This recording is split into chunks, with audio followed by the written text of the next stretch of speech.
Assalamualaikum warahmatullahi wabarakatuh. Alhamdulillahi rabbil alamin. Wassalatu wassalamu ala asrafil anbiya'i wal mursalin. Amma ba'du. Rekan-rekan kita, sahabat-sahabati, ikhwan akhwat fillah yang saya hormati. Malah kita bersyukur kepada Allah Subhanahu wa taala pada siang ini pada jam 13 kita bisa bersama-sama melaksanakan webinar yang judulnya cukup menarik, yang pada garis besarnya tentang pentingnya label halal di Indonesia. Pertama-tama kita bersyukur kepada Allah Subhanahu wa taala, kedua kalinya rahmat dan salam sudah dicurahkan kepada Nabi Muhammad sallallahu alaihi wasallam. Kita sebagai seorang muslim diperintahkan oleh Allah Subhanahu wa taala untuk makan makanan yang halal dan baik. Di surat Al-Baqarah ayat 168 Allah merintah kepada kita, kulu mimma fil ardi halalan thayyiba.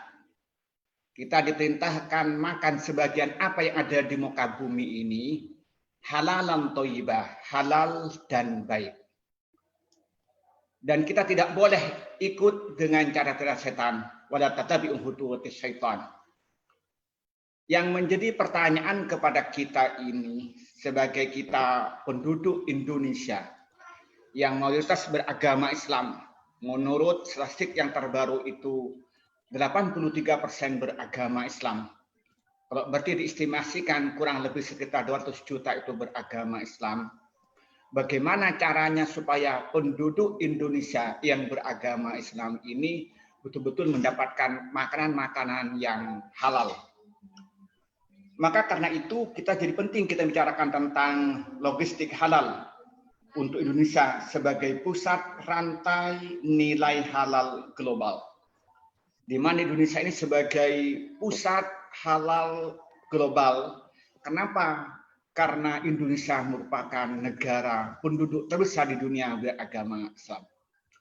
Menurut perhitungan saya sementara, seluruh penduduk Arab itu tidak sampai separuh untuk penduduk Indonesia yang beragama Islam. Kalau kita kumpulkan Liga Arab itu tidak sampai 100 juta, tapi Indonesia ini sudah mencapai kurang lebih 200 juta yang beragama Islam. Tetapi tidak cukup kita berpikir tentang logistik halal ini, tetapi harus bicara tentang mendesain cetak biru logistik halal nasional. Jadi kalau kita berpikir secara umum bagaimana Indonesia ini sebagai pusat halal di dunia internasional, tapi teknisnya bagaimana mencetak biru. Maka pertemuan kali ini kita akan dihadiri dua narasumber yang jahalullah, adalah ulama besar dalam bidangnya. Di sini ada Dr. Ibu Khairun Nisa. Beliau ini adalah merupakan sekretaris Ikatan Ahli Ekonomi Islam Jawa Timur. Dan beliau ini sudah mengikuti beberapa event-event internasional berkenaan dengan ekonomi Islam dan juga berkenaan dengan label halal atau sertifikasi halal. Kemudian tidak kalah pentingnya yaitu Bapak Dr. Zaroni ini, karena beliau itu adalah merupakan ilmuwan dan praktisi, karena beliau ini adalah CFO ya di PT Logistik Indonesia. Maka karena itu pada siang ini kita sangat menarik untuk mendiskusikan. Tetapi agar supaya kita lebih menarik, kita minta agar supaya Ibu Khairunisa yang bicara lebih dulu, karena beliau ini akan bicara tentang secara makro tentang pentingnya sertifikasi halal dan Indonesia ini sebagai pusat logistik halal di Indonesia. Baru nanti diikuti oleh Bapak Zaroni ini sebagaimana teknisnya. Jadi kalau Bu Nisa bicara tentang secara makro seharusnya bagaimana, dan nanti teknisnya kayak apa. Menurut saya ini pasangan yang sangat serasi sekali untuk memahami tentang logistik halal di Indonesia. Untuk itu kami persilakan untuk Indonesia untuk menyampaikan makalahnya atau menyampaikan poin-poin penting dengan menampilkan PowerPoint-nya. Persilakan.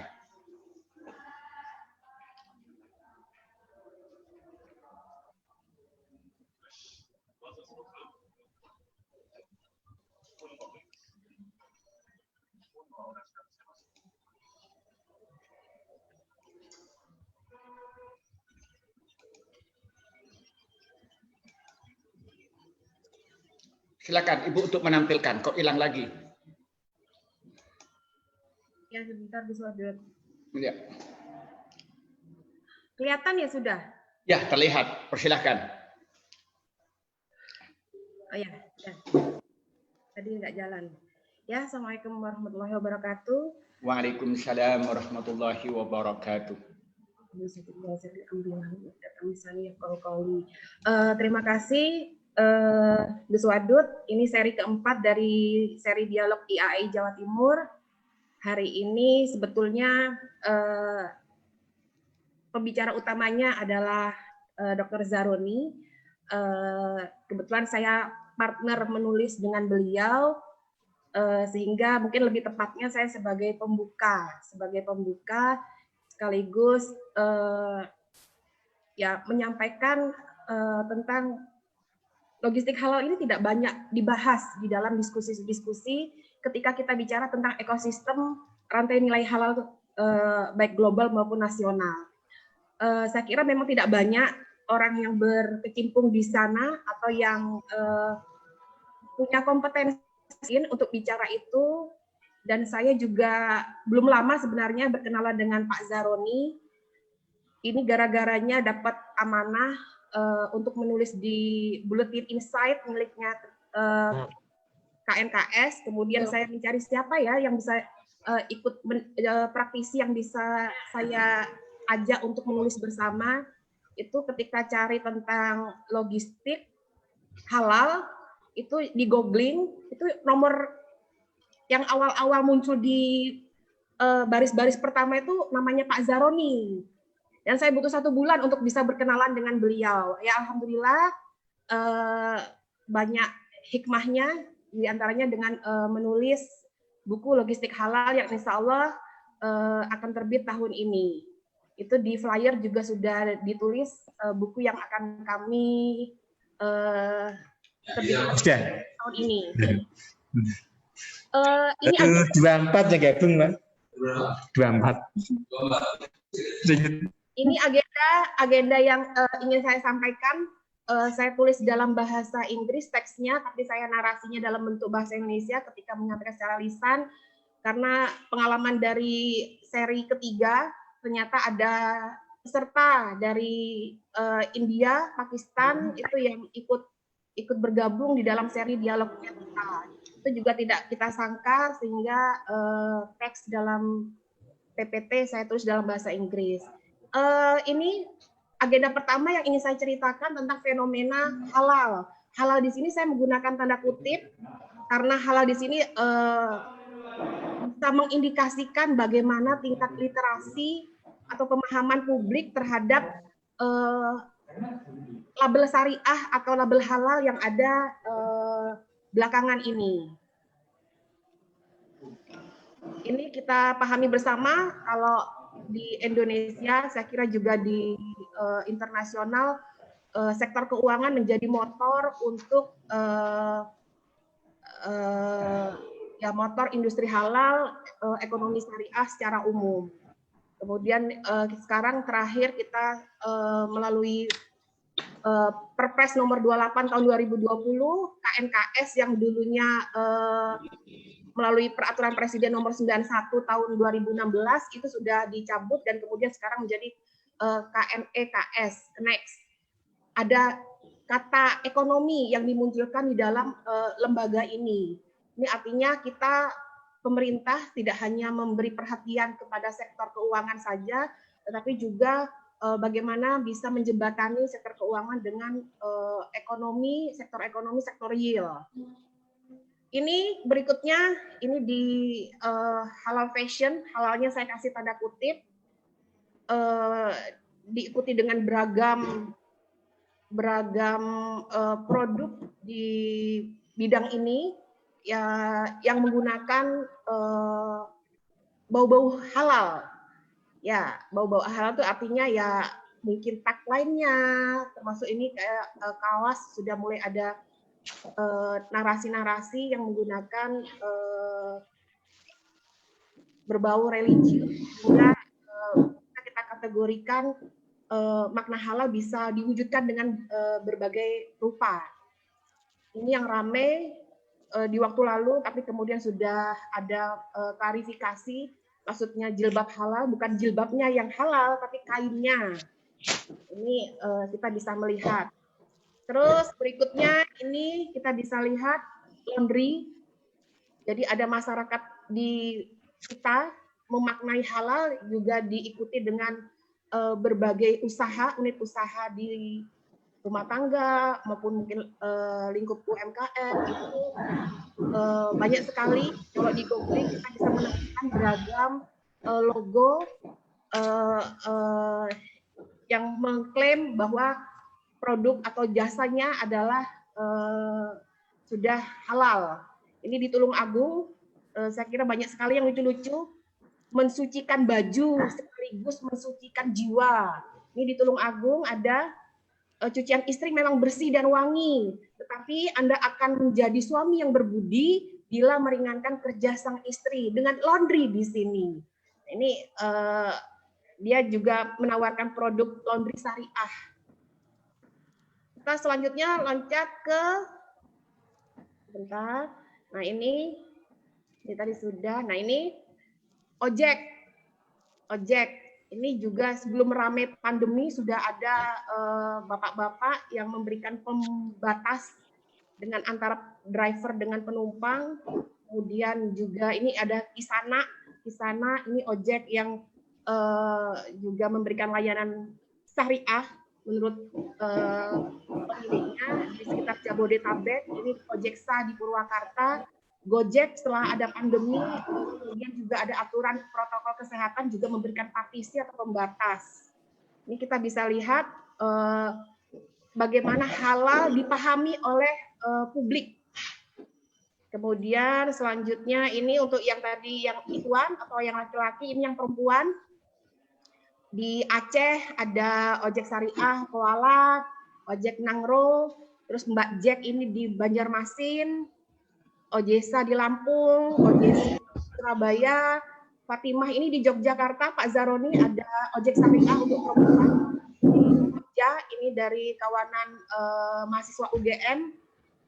Awalnya guyonan, nomor WA temannya di-share ketika KKN, kemudian mengakui kalau menerima layanan ojek syariah untuk perempuan. Ternyata dari guyonan itu, iseng-iseng itu, ternyata banyak yang mengirimkan meminta layanan tersebut. Terus si Jack ini di Bandung, diawalinya dari kekhawatiran suami kepada istrinya, sering bepergian, kemudian dia mencoba memberanikan diri membuat aplikasi layanan ojek syariah. Ini juga air minum, bisa kita lihat banyak label syariah dengan tagline yang juga memunculkan bahasa-bahasa religi. Ini hotel, saya kira sudah banyak diinisiasi atau dirilis pertama kali mungkin oleh Hotel Sofia di Jakarta. Ini guest house juga mengklaim sebagai guest house syariah, sebagai sinonim kalau saya menyebutkan syariah dengan halal di sini konteksnya. Kemudian di Kendari ini juga sudah ada Hotel Syariah Zahra memberikan layanan isolasi mandiri. Ini ternyata juga ada sampai Bank Sampah. Kolam renang juga menawarkan konsep syariah atau halal. Ini rumah potong unggas halal juga ada di Batam. Ini MLM. Dulunya kita tidak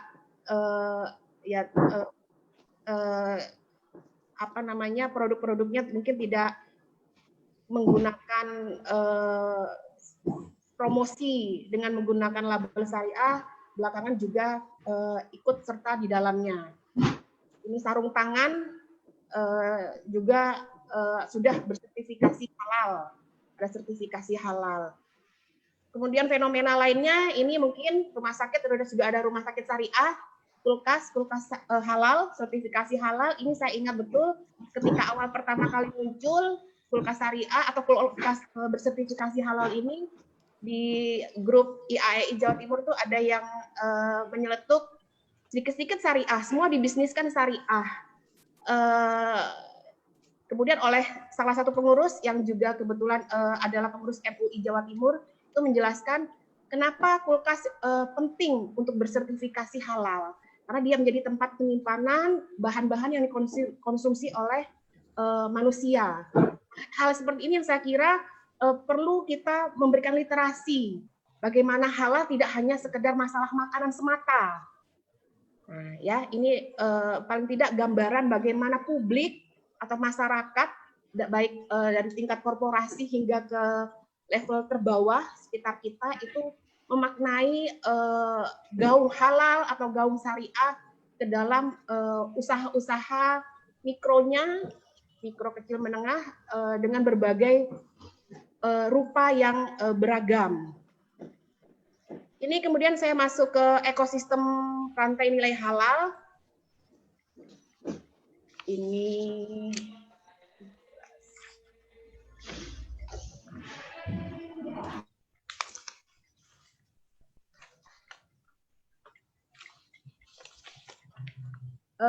kalau kita melihat MEXI, Master Plan Ekonomi Keuangan Syariah Indonesia yang disusun oleh KNKS 2019-2014, ini kita bisa lihat ada di mana posisi logistik halal. Ya, ini seperti agenda kedua tadi. Agenda pertama saya menceritakan bagaimana literasi atau pemahaman masyarakat di dalam memaknai laba-laba atau simbol-simbol halal atau syariah. Ini agenda kedua, saya ingin menyampaikan bagaimana rantai ekosistem dari rantai nilai halal. Ini di dalam MEXI kita sudah bisa lihat, kalau saya memetakan, di MEXI sudah dipetakan logistik halal masuk di dalam strategi utama untuk penguatan ekonomi digital. Kemudian program utamanya diantaranya adalah sistem telusur, ratio ability yang belakangan digaungkan untuk menggunakan teknologi blockchain. Ini kita bisa lihat logistik halal logistik halal itu juga menjadi bagian penting dari ekosistem rantai nilai halal. Kemudian ini juga oleh logistik halal dipetakan sebagai sumber pertumbuhan ekonomi baru. Pertumbuhan ekonomi, sumber baru untuk pertumbuhan ekonomi itu dipetakan dimasuk ke dalam layanan jasa. Nah, ini berikutnya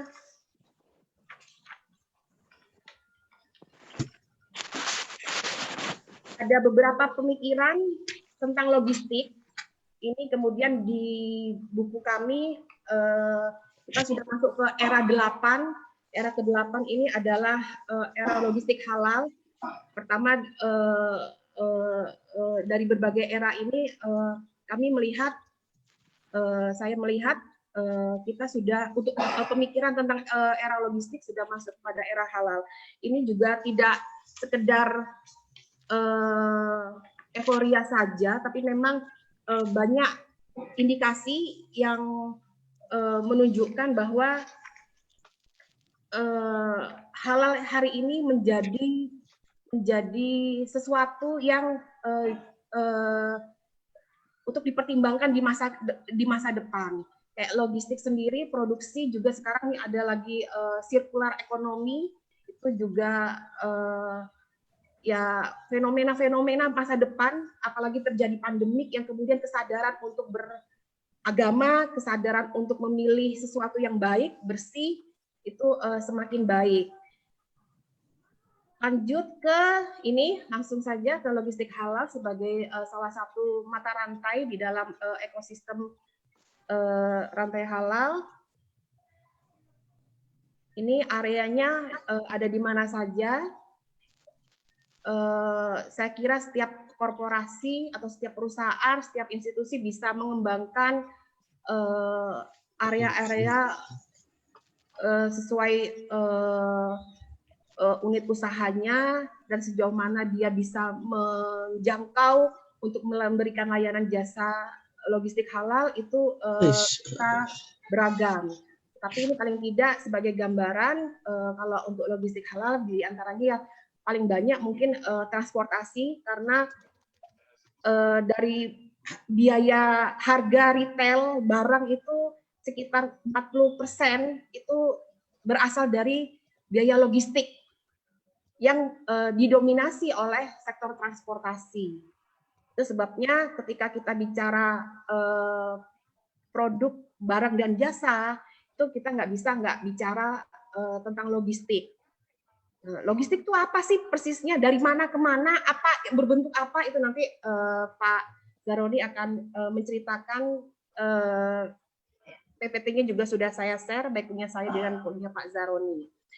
Kemudian ini juga saya ambil dari direkturnya Knex juga. Kita bisa lihat halal logistik, areanya, mata rantainya, di dalam kerangka kerjanya juga ada R&D, sumber, produksi, distribusi, hingga sampai penjualan dan pemasaran. Ini saja yang ingin saya sampaikan. Detailnya sangat banyak sekali dan sudah banyak diulas di buku yang kami tulis, tapi paling tidak ini gambaran bahwa ketika bicara ekosistem rantai nilai halal, apalagi kita ingin menjadi pusat halal dunia, itu kita tidak bisa mengabaikan bicara tentang logistik. Tema ini diangkat di seri dialog IAI Jawa Timur, salah satunya adalah memberikan tempat kita untuk mendiskusikan hal-hal yang kadang-kadang tidak menjadi mainstream, saya kira tidak banyak orang yang bisa bicara logistik halal, dan saya kira IAI Jawa Timur bersyukur sekali kita Pak Zaroni berkenan untuk mengisi acara kita, sehingga kita bisa sama-sama belajar, termasuk saya, tentang bagaimana ya mungkin peluang dan tantangan, saya kira juga nanti akan disampaikan secara terang benderang, sehingga kita bisa sama belajar bagaimana bisa mengimplementasikan logistik halal. Karena kalau barangnya sudah berlabel halal, tapi di dalam proses pengirimannya sampai ke tangan kita, sampai di meja makannya kita, ternyata ada proses yang membuat dia terkontaminasi, padahal dia sudah bersertifikasi halal, itu menjadi barang yang tidak halal lagi. Jadi itu saya kira ilustrasi bagaimana esensi pentingnya ketika kita bicara logistik. Sudah, itu saja Gus Wadud. Saya sambil memantau untuk daftar hadir ini banyak keluhan, tidak bisa membuka. Assalamualaikum warahmatullahi wabarakatuh.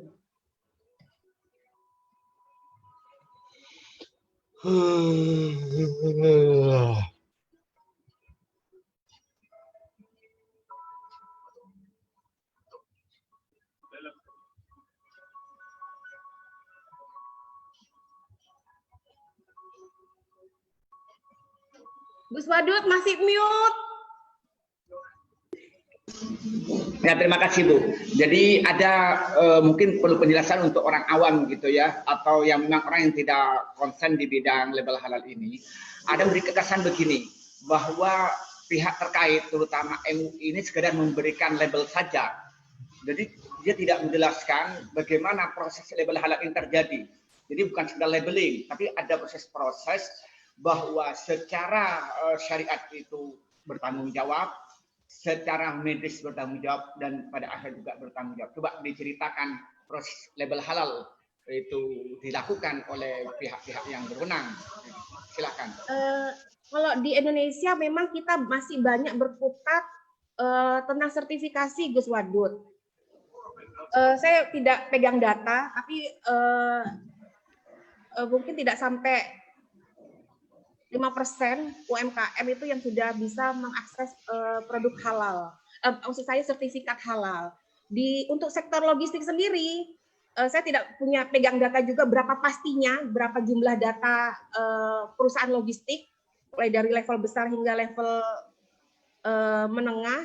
Tapi yang sudah bersertifikasi halal hanya 8 perusahaan logistik yang memiliki layanan syariah atau layanan halal maksud saya. 8 itu juga didominasi oleh perusahaan dari luar, dari Jepang. Itu bisa kita lihat mereka yang dari luar saja punya upaya untuk memberikan layanan halal.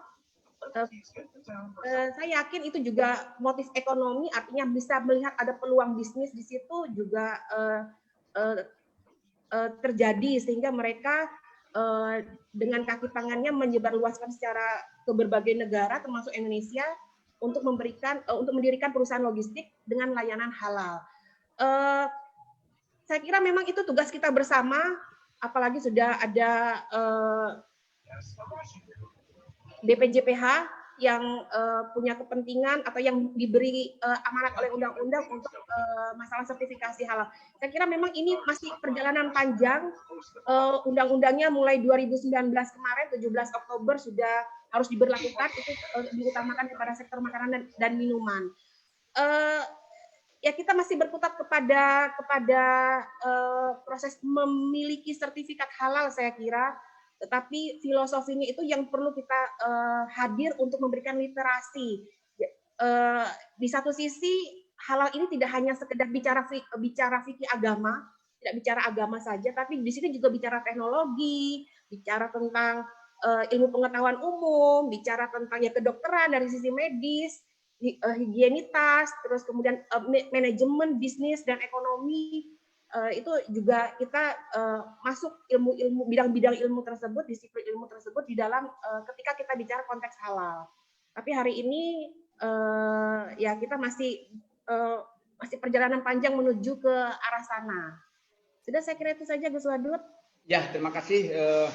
Tadi Ibu Hairunisa sudah menjelaskan bahwa tentang pentingnya produk halal di Indonesia dan pentingnya logistik halal di Indonesia ini. Nah, sekedar sebagai pengantar untuk masuk kepada Pak Zaroni, bahwa pemberian sertifikat halal atau label halal bukan sekedar labeling, tapi ada proses panjang mulai daripada barangnya yang diproduk, kemudian bagaimana cara prosesnya itu sampai bagaimana barang itu sampai kepada konsumen. Ini semuanya ada aturan-aturan yang harus diikuti yang sesuai dengan standar halal yang ditetapkan oleh MUI pada lalu dan BPJH yang sekarang ini. Dan yang ingin saya sampaikan bahwa umat Islam terutama yang diberikan wewenang oleh pemerintah untuk memberikan halal itu bukan sekedar label, tapi mereka melakukan terobosan-terobosan dengan bermacam-macam cara. Kalau kita bicara ekonomi Islam dulu itu hanya bicara tentang lembaga keuangan, kita masuk pada sektor real. Contoh tadi masalah makanan, bagaimana makanan itu halal itu ada kriteria. Kalau kita bicara misalnya tadi laundry yang halal kayak apa atau laundry syariah. Saya punya pengalaman pribadi ketika saya pergi ke YIN, saya juga bingung itu mencari laundry syariah katanya itu, karena menurut saya bersih dan suci. Karena tidak identik bersih dengan suci, bisa jadi secara ini higienis, tetapi betul-betul suci, karena mungkin waktu dicuci bercampur dengan pakaian-pakaian yang mutanajis sehingga baju saya juga kena najis dari ini. Jadi bisa jadi begitu. Begitupun hotel misalnya. Ketika hotel syariah otomatis bebas dari perjudian, bebas dari minum-minuman dan sebagainya. Jadi bukan sekedar label, tapi melakukan terobosan-terobosan. Maka lebih teknis ini Pak Zaroni akan menjelaskan panjang lebar tentang hal ini, karena beliau ini adalah sisi sebagai seorang pakar, ilmuwan. Dia itu seorang peneliti, tapi waktu yang sama dia seorang praktisi di sebuah perusahaan yang bergerak di bidang logistik. Maka itu persilahkan untuk Pak Zaroni untuk menyampaikan materinya. Baik. Terima kasih. Assalamualaikum warahmatullahi wabarakatuh. Waalaikumsalam warahmatullahi wabarakatuh. Alhamdulillah, terima kasih Gus Wadud sebagai moderator yang mengantarkan diskusi siang kali ini. Dan terima kasih saya sampaikan kepada kolega saya, Bu Hairunisa, yang telah memberikan kesempatan saya untuk ikut kena ini nih imbas kebaikan nih. Saya jadi terdorong untuk menulis, ya, berbagi, meskipun saya keteteran ngikutin speech-nya Bu Hairunisa nih. Ya, jadi di sela-sela saya bekerja dan bersepeda, saya mencoba menulis beberapa isu artikel tentang logistik. Salah satunya adalah tentang logistik halal. Izin, Gus, saya akan share materi saya ya. Ya, persilakan. Baik.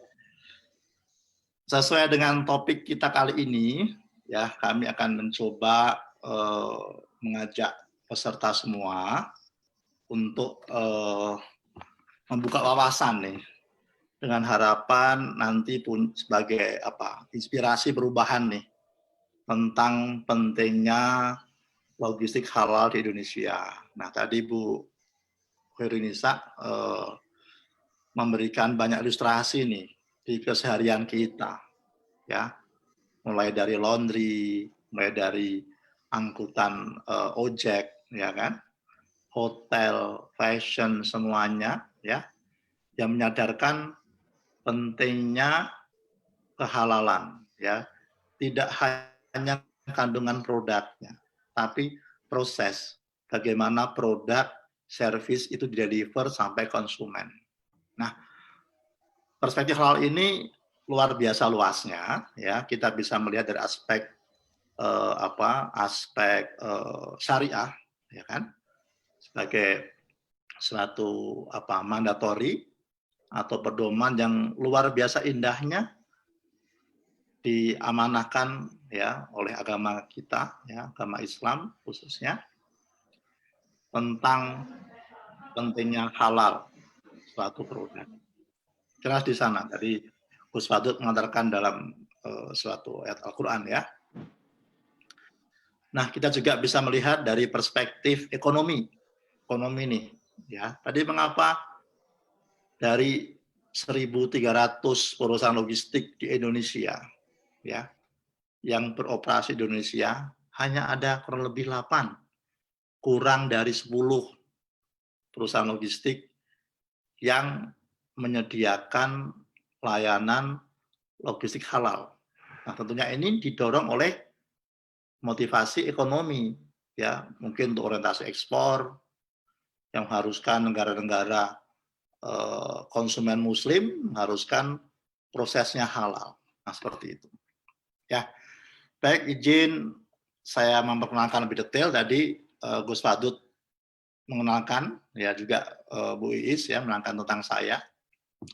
Pertama, saya sangat terima kasih ini bisa silaturahmi ke teman-teman saya yang paling banyak mungkin dominasinya di Jawa Timur, ya, pesertanya, ya.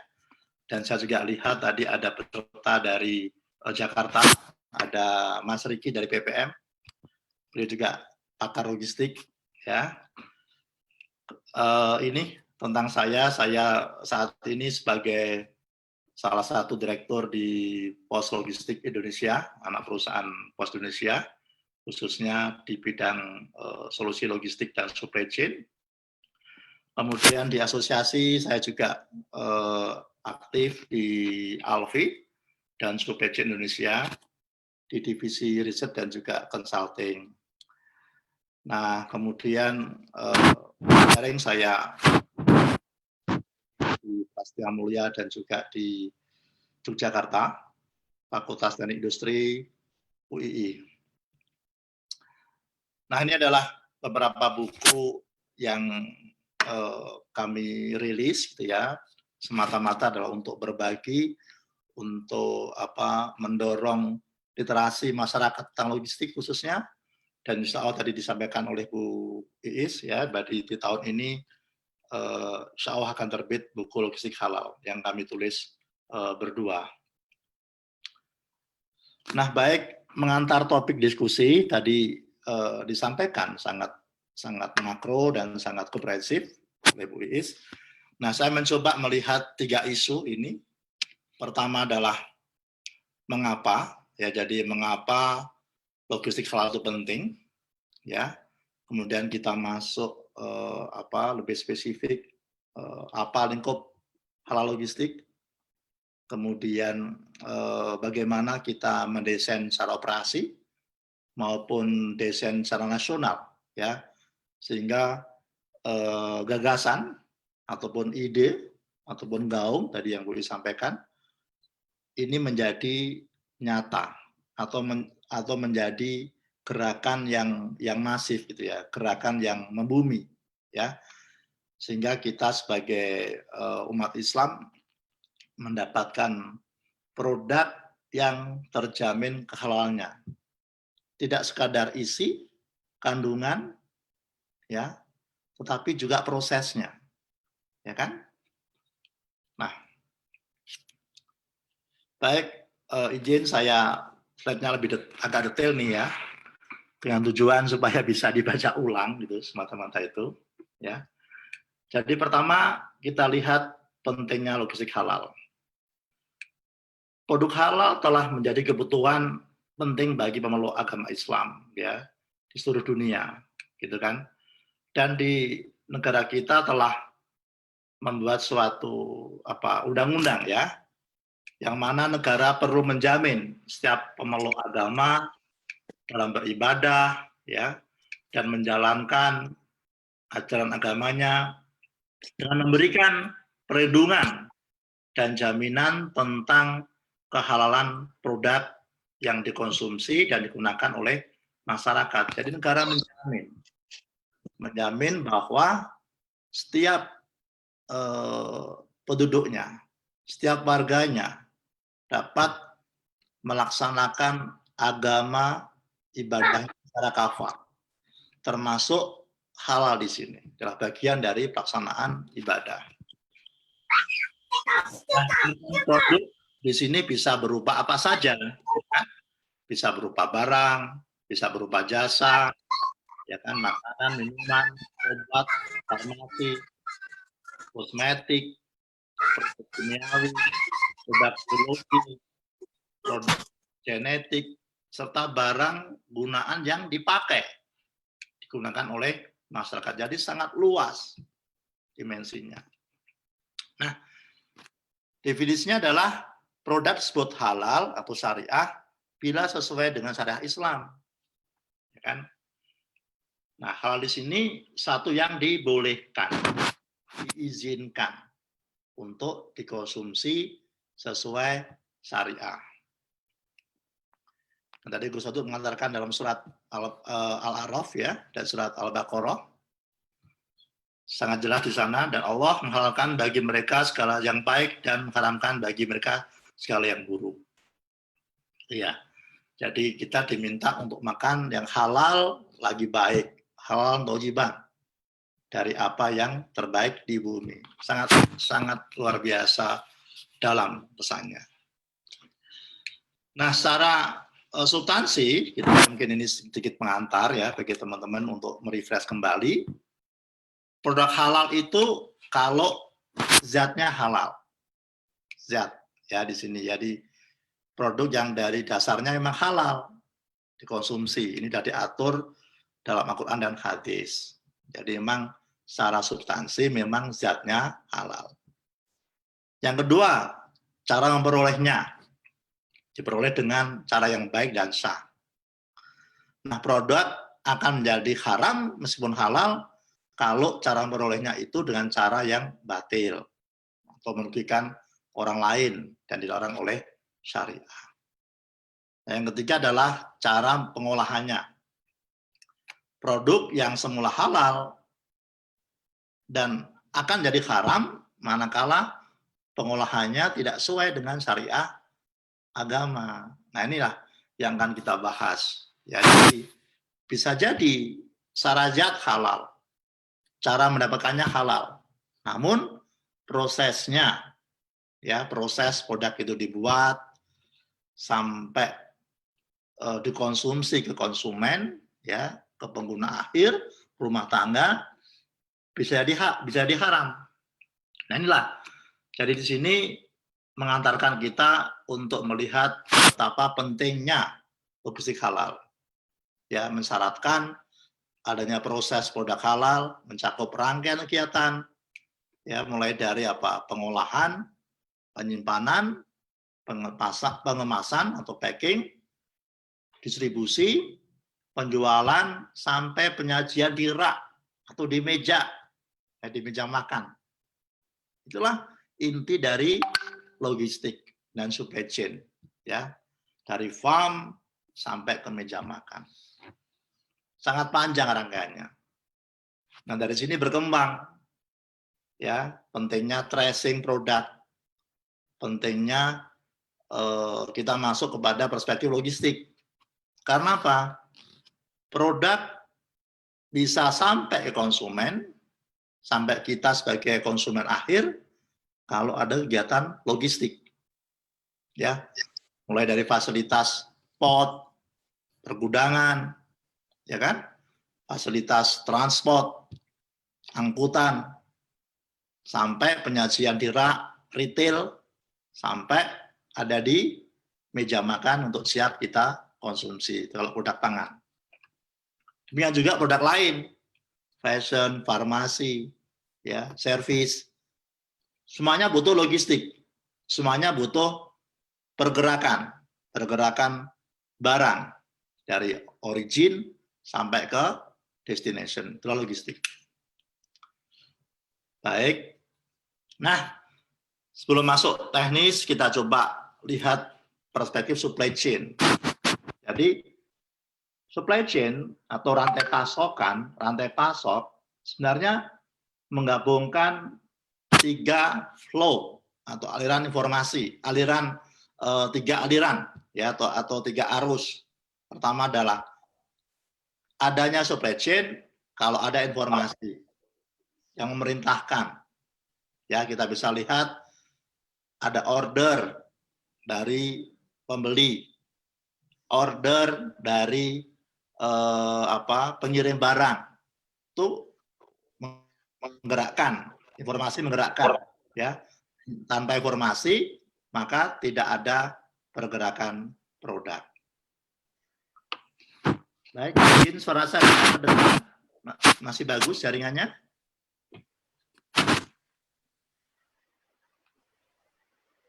Gus, punten, suara saya masih bisa kedengaran oleh audiens? Baik, Pak Zaroni. Kedengaran dengan baik, Bapak. Alhamdulillah.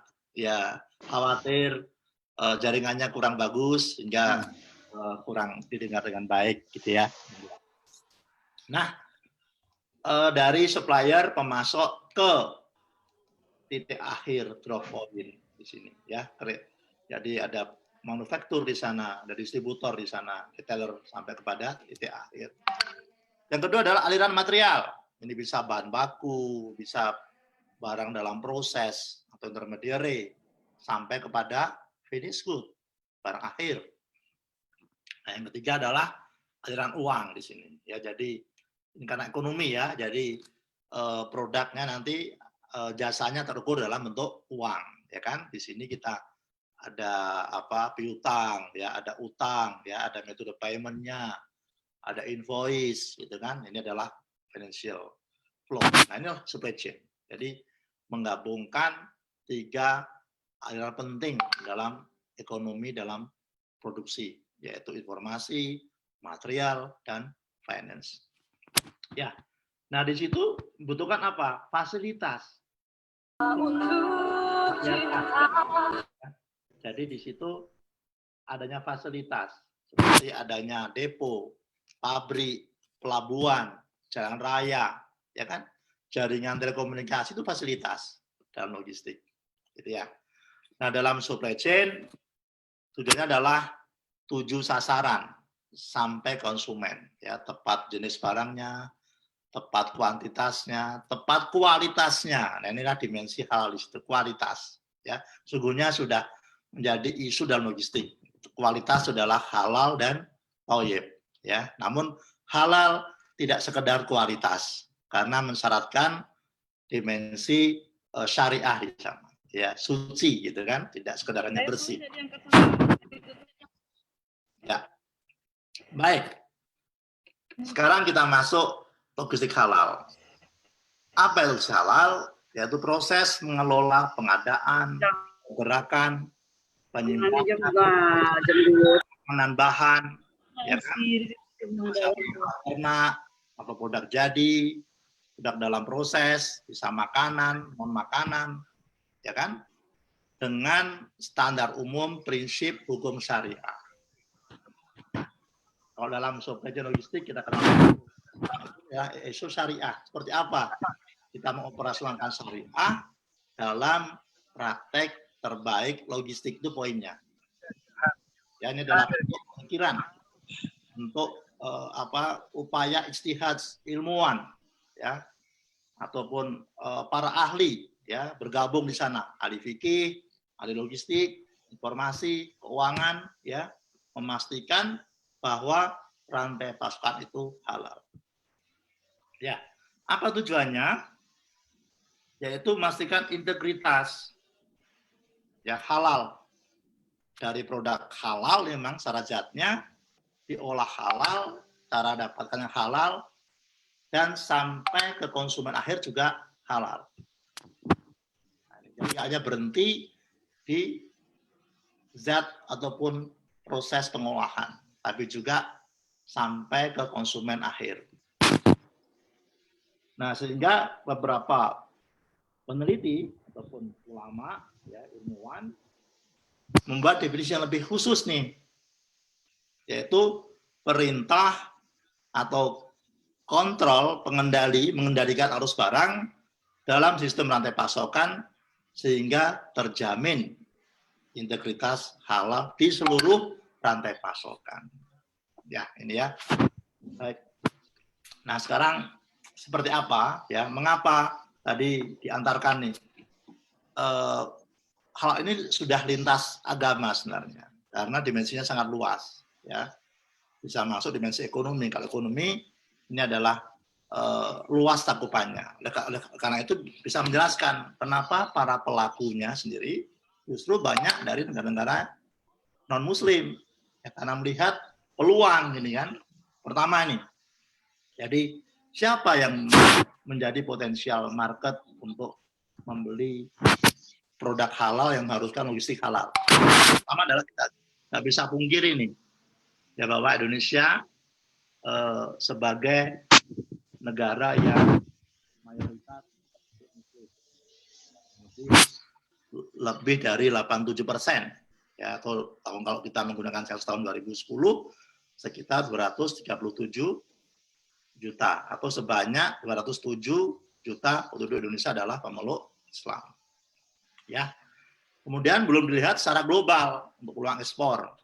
Ada hampir 3 miliar konsumen Muslim produk halal dunia, ya, dan semakin meningkat kesadarannya, ya kan, yang meminta produk halal termasuk logistiknya. Nah, kemudian beberapa supermarket global juga mensyaratkan memberikan label halal, ya kan. Kalau kita lihat di Inggris misalkan Tesco, kemudian Carrefour di Prancis, kalau di Indonesia mungkin ada Transmart, ya, itu adalah yang mengharuskan sampai pada pelabelan rankingnya. Ya. Kemudian di sektor industri makanan, ini juga sebagian besar halal memang dari makanan. Ya.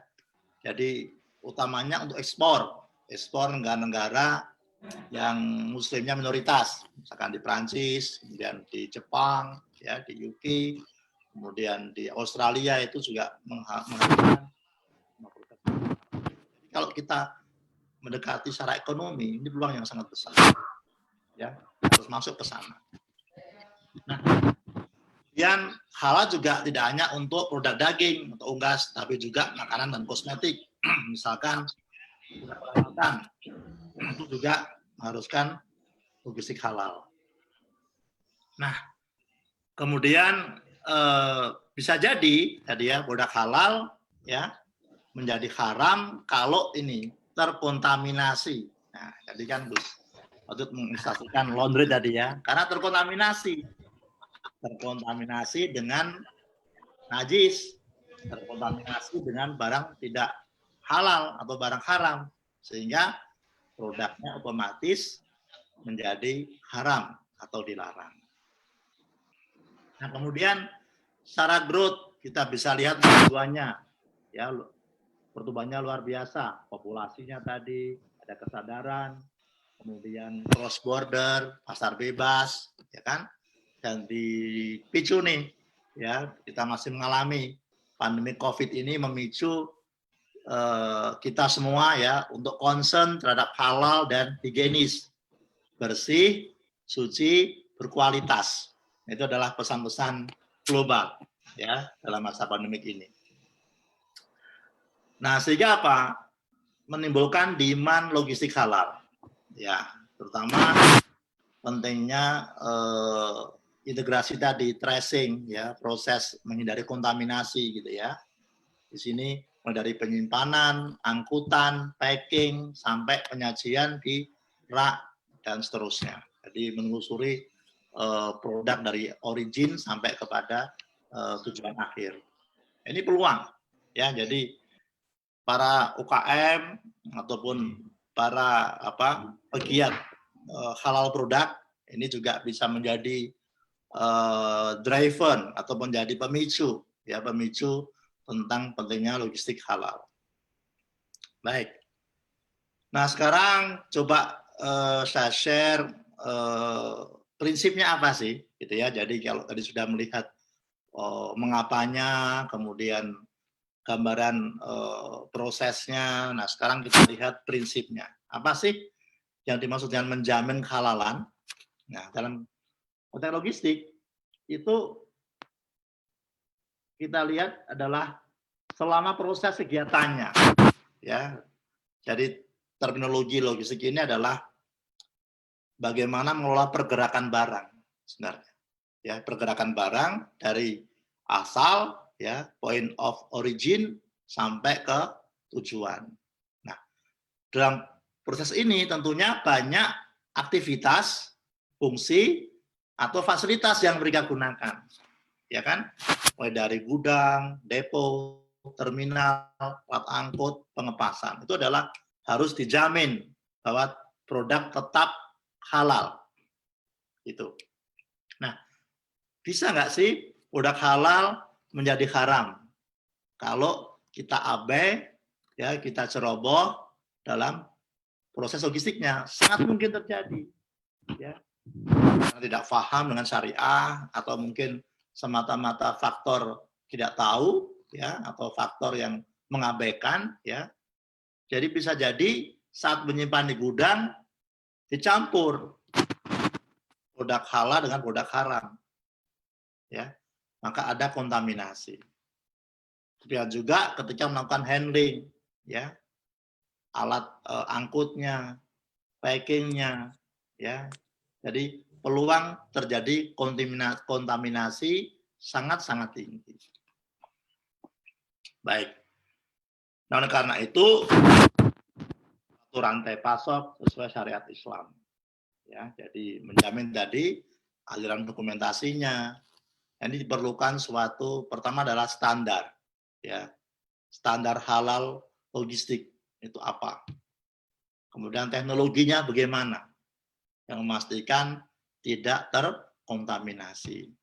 Ya, lalu teknik tentang penyucian seperti apa, ya, dan ini karena sudah sangat operasional, ketika memberikan servis logistik halal ini yang dijalankan. Nah, tapi di beberapa negara yang sangat concern memang ini sudah menjadi dia mendukung, ya, pemerintah mendukung, memfasilitasi dalam bentuk pertama adalah payung regulasi, kemudian membuat standar, lalu menyiapkan fasilitasnya, melatih orang, nanti yang kita bahas tentang gimana mendesainnya, ya. Yang ketiga adalah terpisah dengan produk non halal. Ya, ini ilmuwan dari Malaysia, Iman Kors dan Ghazali menjelaskan prinsip dalam logistik halal itu dipisahkan di sini. Ada kata dipisahkan dengan produk non halal atau produk haram. Itu menghindari kontaminasi, menghindari kesalahan, ya kesalahan dalam prosesnya, dan konsistensi dengan syariah serta harapan pelanggan muslim. Jadi poinnya adalah menghindari kontaminasi. Ya. Nah, sehingga dalam konteks sistem rantai pasok halal ini mencakup semua, ya, dari produksi, pengolahan, pengemasan, penyimpanan, peritailan, sampai ke pelanggan. Nah, selama ini mungkin concern-nya baru kepada produksi dan pengolahan. Ya, label halal yang kita dapati di setiap produk itu adalah lebih kepada kandungan isinya, produksinya, pengolahan, sampai pengemasan. Mungkin itu ya. Tapi abai dalam penyimpanan, ya kan, angkutan, sampai penyajian ke pelanggan. Itu yang menjadi tantangan kita semua. Nah, inilah yang menjadi peluang dari si operator logistik untuk menyediakan sistem logistik halal. Baik, izin saya teruskan. Nah, berikutnya lagi adalah lokasinya nih, juga dipisahkan. Tempatnya, alatnya, gitu ya. Jadi perlu dipisahkan, ya tidak ada kontaminasi dan bersih dan bebas dari najis. Ini penting sekali. Nah, sekarang kalau ternyata alatnya itu terkontaminasi, apa caranya? Nah, ya dalam SOP ada prosedurnya ya. Ada proses penyuciannya seperti itu. Ya, ada toharohnya. Jadi perlu adanya persiapan, pemrosesan, pengemasan, transportasi, penyimpanan ya. Jadi sejak saat selesai ya dari gudang mungkin ya gudang finished good sampai ke ke konsumen akhir tuh dijamin itu semua ya. Tidak mengandung atau mengandung apapun yang dianggap melanggar syariah. Kemudian sebelum disiapkan, diproses, dikemas, diangkut dan disimpan menggunakan alat yang tidak bebas dari apapun yang melanggar hukum ya. Makanan halal dapat disiapkan, diolah, dikemas, disimpan pada garis atau batas yang berbeda ya. Dan diambil untuk mencegah kontak antar makanan halal dan halal. Kemudian proses pembersihannya bisa jadi terkontaminasi, namun proses pembersihannya alatnya nih ya harus sesuai dengan syariah Islam dan telah dipastikan itu dilakukan. Baik, sekarang kita coba masuk lebih operasional nih. Apa aktivitas kunci dalam logistik halal? Ya tadi disampaikan oleh Bu Nisa nih ya. Pertama adalah ingat dalam logistik itu bisa cuma dua hal, ya stop and go. Stopnya adalah barang berhenti di mana di gudang. Go-nya adalah barang bergerak, yaitu transportasi. Nah, jadi oleh karena itu operation logistik halal fokusnya adalah di pergudangan, transportasi, kemudian alatnya ya kontainer, ya kan, dan juga racking dan seterusnya.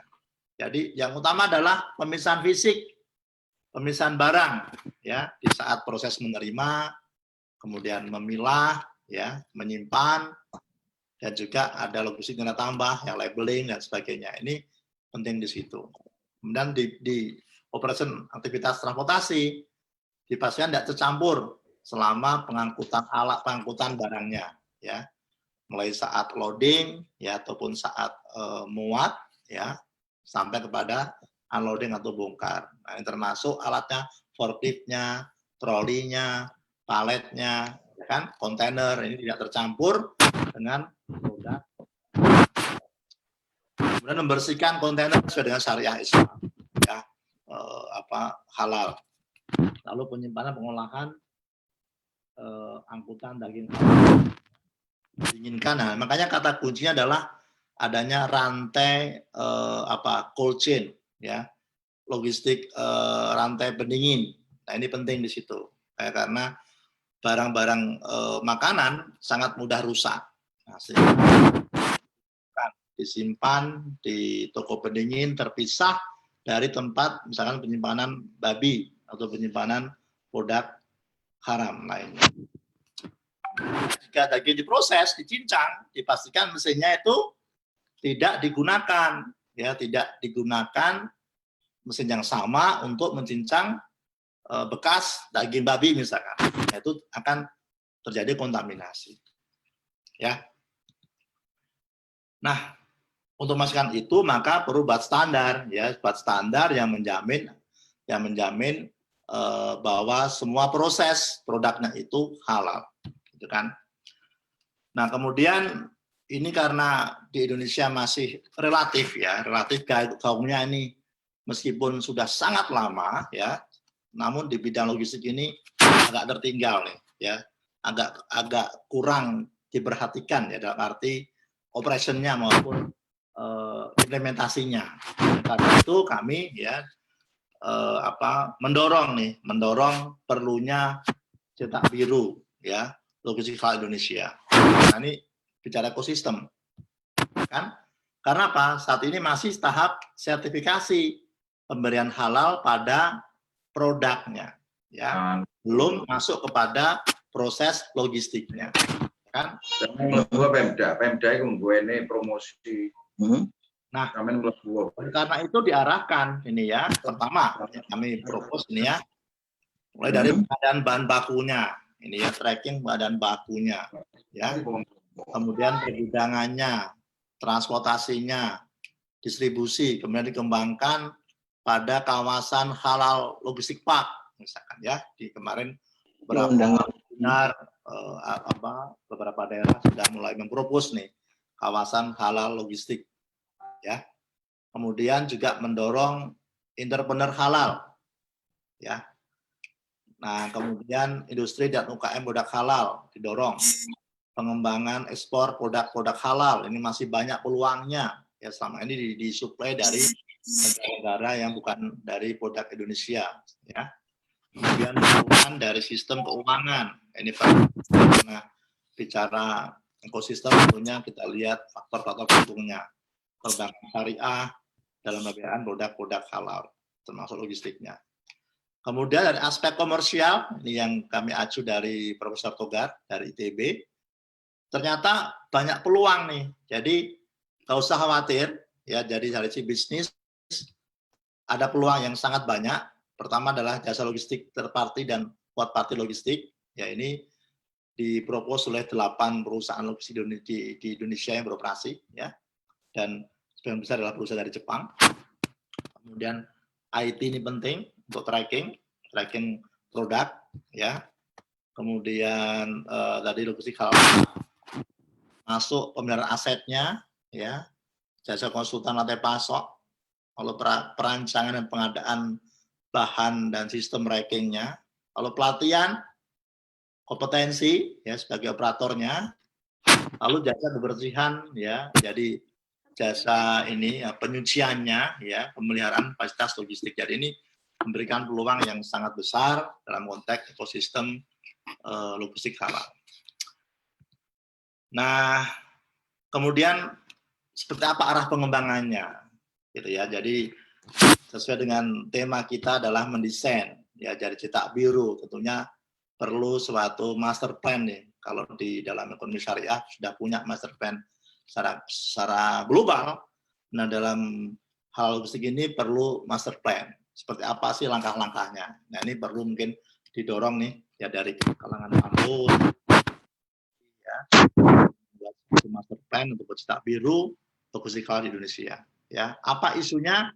Yang pertama adalah kelembagaan, ini yang saya acu dengan Bu Nisa, kebijakan regulasi, kemudian industri pengembangannya, edukasi masyarakat, lalu apa sih prioritas sektornya yang mau dikembangkan gitu ya, teknologi, lalu kompetensi SDM, dan juga perlu adanya mendorong riset dan pengembangan. Dinamis sekali, ya diperlukan satu riset, tidak hanya riset pasarnya, namun juga riset yang aplikatif, misalkan penggunaan teknologinya, alatnya, dan sebagainya, sehingga menjamin ada integrasi halal produk sampai kepada konsumen akhir. Nah, saya rasa itu Gus Wadud yang bisa saya share ke teman-teman semua. Ya, saya harap materi yang sangat singkat ini bisa memberikan suatu menginspirasi ya teman-teman semua, khususnya sahabat muda nih dalam ikut menggerakkan pentingnya halal produk ya sampai kepada logistiknya. Baik, saya rasa itu. Terima kasih semuanya. Kita mungkin sampaikan kepada moderator ya. Assalamualaikum warahmatullahi wabarakatuh. Waalaikumsalam warahmatullahi wabarakatuh. Ya Pak Zaroni, sebelum saya berikan kepada yang lain, karena Pak Zaroni ini bukanlah sekedar teoritis ya, juga praktisi. Pak Zaroni bisa menjelaskan apa kira-kira kendala yang dihadapi selama ini dalam pelaksanaan logistik halal ini. Karena tadi data yang disampaikan ini sekian ribu ya, ini hanya 8. Kalau di persentase tidak nyampe 1%. Kira-kira apa kendala-kendala yang dihadapi kok sedemikian kecilnya gitu, berdasarkan Pak Zaroni ini kan praktisi, bukan sekedar kayak saya, kayak Bu Indonesia ya, ini sebagai akademisi saja. Kira-kira bisa diceritakan itu Pak Zaroni. Buka ya. Ya, kalau praktisi sesuai dengan katanya, sesuai dengan istilahnya ya praktis ya, pragmatis ya. Jadi saya khawatir bilang ini ya karena di praktisi itu sebenarnya sederhana ya. Jadi ya bukan orientasi uang ya, tapi profit sebenarnya. Ya, jadi secara ekonomis profitnya belum masuk. Itu mungkin ya, tapi mungkin ini vulgar. Tapi mungkin maksud saya adalah gini, perlu didorong ekosistem demand-nya. Ya, jadi karena nggak ada permintaan khusus bahwa harus logistik halal, ya sehingga nggak usah itu pun sudah mencukupi. Itu masalahnya. Ya, jadi ini ingat praktisi ataupun pebisnis ya, pengusaha ya, baik yang sebagai pekerja kayak saya maupun pemilik perusahaan gitu ya, itu orientasinya adalah orientasi kepada profit jangka pendek nih ya kan. Nah, untuk bisa menjamin itu mungkin perlu didorong nih supaya secara demand ada mandatory ya, bahwa kalau logistiknya itu tidak diproses secara halal berarti jadi ragu-ragu gitu kan, nggak garansi gitu loh, nggak ada menjamin. Nah itu baru nanti mendorong para pelaku, transporter, pemilik gudang gitu ya Gus ya, itu dia baru ini kalau dalam bahasa Jawanya ini ini ya mencukupi ya, cukup mencukupi lah gitu untuk bisa dijalankan secara bisnis. Saya rasa itu. Kalau teknis nggak ada isu sebenarnya ya. Kan udah ada SOP-nya, bisa kita adopt di Malaysia, tinggal dibakukan oleh MUI misalkan, ya oleh pemerintah, ya yang mengamatkan dari undang-undang bahwa negara wajib melindungi warganya untuk beribadah secara ini ya, secara kafah gitu ya, secara menyeluruh ya semua aspek. Itu poinnya. Ya. Kalau begitu harus ada payung hukum ya, berangkat dari tadi bahwa negara menjamin pemeluk agamanya atau melaksanakan pemeluk agamanya, sedangkan di antara kewajiban atau hak daripada umat Islam itu adalah mengkonsumsi dengan yang halal. Berarti perlu ada payung hukum yang dalam tanda kutip yang mewajibkan pada pemasok logistik itu yang mempunyai label halal lah, dalam bahasa sederhananya begitu. Kira-kira bagaimana? Saya rasa seperti itu. Ya kan sekarang ini concern-nya adalah kepada pembuatan produknya. Ya kan? Tapi bagaimana produk itu diangkut, disimpan, gitu kan, sampai disajikan ke konsumen itu mungkin yang masih perlu perhatian, ya, yang masih perlu usaha, ya, usaha sampai ke sana. Namun jangan sampai ini menjadi hambatan nih. Kalau produk harus sertifikasi itu nanti dilihatnya negatifnya nih, ya.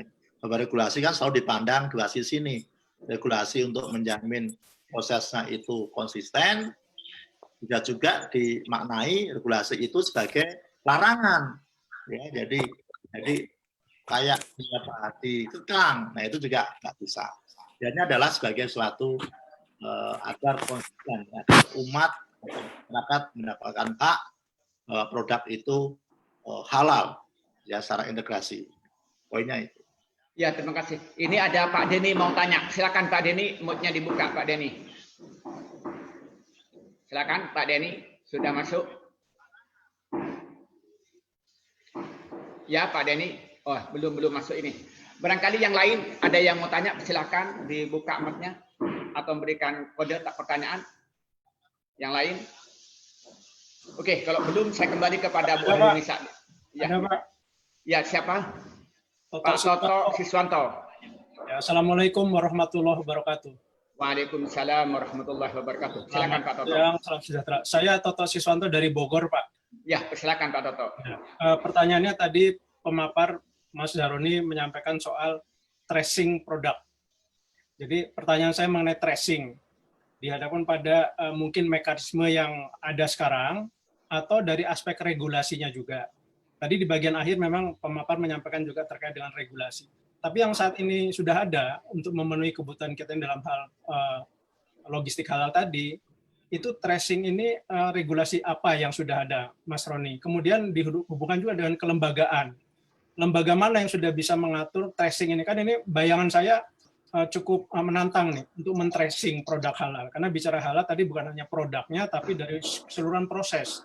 Tapi untuk men-tracing sehingga kita bisa yakin bahwa keseluruhan proses ini terpenuhi aspek halalnya ini bagaimana? Jadi dari kelembagaan dan dari mekanisme atau regulasinya yang ada. Terima kasih Pak Moderator. Ya, terima kasih. Saya ulangi. Silakan Pak Saroni dijawab langsung. Baik, terima kasih Pak Toto dari Bogor atas pertanyaan yang sangat bagus, sangat cermat melihat substansi dari proses halal ini. Nanti Bu It bisa menambahkan ya. Jadi pertama poinnya adalah tracing, kemampuan untuk melacak, ya melacak produk halal, ya. Udah memang halal, secara substansi itu halal sampai ke konsumen akhir. Nah ini regulasi apa yang perlu disiapkan, yang mendukung, gitu ya. Nah menurut saya adalah pertama kalau secara operation ini SOP, ya standar, sama halnya ketika produk itu halal tentunya ada standar, ya standar pertama adalah zatnya kalau itu produk ya, kemudian proses penyembelihannya, pengolahannya, ya sampai kepada siap disajikan. Nah ini yang regulasi adalah diperlukan satu standar logistik halal. Nah standar saja nggak cukup karena ini sangat kompleks, sangat advance, ya kemampuan tracing. Nah beberapa praktek yang dilakukan adalah di era ICT sekarang, gitu ya. Jadi tracing ini bahkan sampai kepada tracing pemasoknya, ya kan? Pemasoknya ini siapa dalam arti dari mana ya, dari mana dan apa jenis kandungan bahannya, ya, yang menyatu ke satu produk, ya. Kemudian bahan itu diangkut, dipastikan halal juga proses pengangkutannya, yaitu kemampuan tracing. Nah, tracing ini memang perlu didokumentasikan ya. Kalau dalam konteks nilai ekspor, ya itulah mengapa tadi mungkin jadi penjelasan kenapa dari 1.300 perusahaan logistik, ya hanya 8 yang memang masuk concern di logistik halal di Indonesia, dan 8 itu lebih dari 80% adalah perusahaan asing karena dia ekspor orientasinya. Ekspor, maka dia bicara adalah tuntutan konsumennya, konsumen pembelinya di sana. Ngobrol nih ya. Dia dibutuhkan tracing, tracing bahan bakunya, tracing pengolahannya, sampai tracing angkutannya semuanya. Ini teknologi berperan di sana. Ya, ingat bahwa dalam halal diperlukan satu integritas ataupun kejujuran, ya. Kejujuran dalam hal pengungkapan prosesnya. Nah, ya, dimana kalau sudah ada standar, ikutin langkah-langkahnya seperti apa. Itu bicara mikro. Nah, sekarang bagaimana kita angkat ke konteksnya makro, regulasi, pemerintah nih, negara, gitu kan? Nah, negara perlu membuat suatu kebijakan atau mandatori, ya bahwa halal produk itu tidak berhenti sampai kepada pelabelan produk halal, tapi juga sampai proses logistiknya. Nah ini ya, jadi ini yang kita dorong pemerintah melalui melalui organnya ya, baik MUI maupun kementerian ya, untuk membuat suatu kebijakan yang bersifat mandatori sehingga secara ekonomis itu bisa mendorong pelaku usaha logistik memasuki logistik halal. Saya rasa itu Pak Toto yang bisa saya share. Mungkin ada pendapat nih dari Pak Toto, kira-kira bagaimana praktek di beberapa negara. Ya, izin Pak Moderator ya, langsung karena pertanyaan. Berarti bisa saya simpulkan gini Mas Roni, itu regulasi tadi yang Mas Roni sampaikan existing ini belum ada sekarang Mas ya? Ya. Kalimatnya pemerintah perlu mendorong membuat regulasi. Berarti sekarang belum ada? Belum. Makasih. Ya. Silakan untuk Pak Denny Ismayanto, silakan Pak Denny. Atau Bu Hernisa dulu. Silakan Bu Hernisa menambah pikiran, silakan Bu. Pak Toto, kalau dari saya, Undang-Undang JPH, kemudian ada Perpres untuk KNKS, kemudian berubah jadi KNEX, itu sudah disediakan oleh pemerintah. Tadi sudah di paparan saya di awal, saya juga sudah menjelaskan di MEXI 2019 sampai 2024, sektor logistik juga sudah mendapatkan tempat. Bahkan yang menjadi fokus utama dari MEXI untuk sektor logistik itu adalah tracing tersebut, traceability-nya itu. Tetapi kemudian tidak banyak mendapat perhatian, itu yang saya kira yang perlu kita sounding kepada stakeholder, termasuk asosiasi logistik, untuk bisa menjadikan ini sebagai mandatori. Karena tadi juga di awal saya sampaikan, diskusi-diskusi tentang logistik di dalam ekosistem halal value chain sendiri juga tidak banyak mendapatkan tempat. Saya kira bukannya tidak diberi tempat, tetapi dari kita sendiri yang mungkin tidak banyak orang, tidak banyak SDM ataupun tergerak untuk mau ikut juga menyuarakan tentang kebutuhan logistik halal. Jadi kalau dari saya poinnya adalah literasi ini perlu diinisiasi oleh kita semua, terutama bagi mereka yang bergerak di sektor logistik dan konsen kepada logistik halal. Kita buat umat Islam, logistik halal ini bukan sekedar tujuannya orientasi motif ekonomi semata, tapi ini memang ibadah. Kita punya kewajiban untuk bisa memberikan, melayani, mengakses Muslim untuk bisa mengakses produk-produk halal. Sudah, saya kira itu saja. Ya, baik, terima kasih Mbak Is. Ya, terima kasih. Barangkali ada tanggapan balik Pak Toto. Silakan Pak Toto, barangkali ada tanggapan balik. Sementara sudah cukup Pak. Ya cukup, ya jelas ya Pak Toto. Ya, silakan. Iya, ya. Pak Denny, persilakan. Tadi Pak Denny ingin bertanya. Silakan Pak Denny, dibuka mic-nya.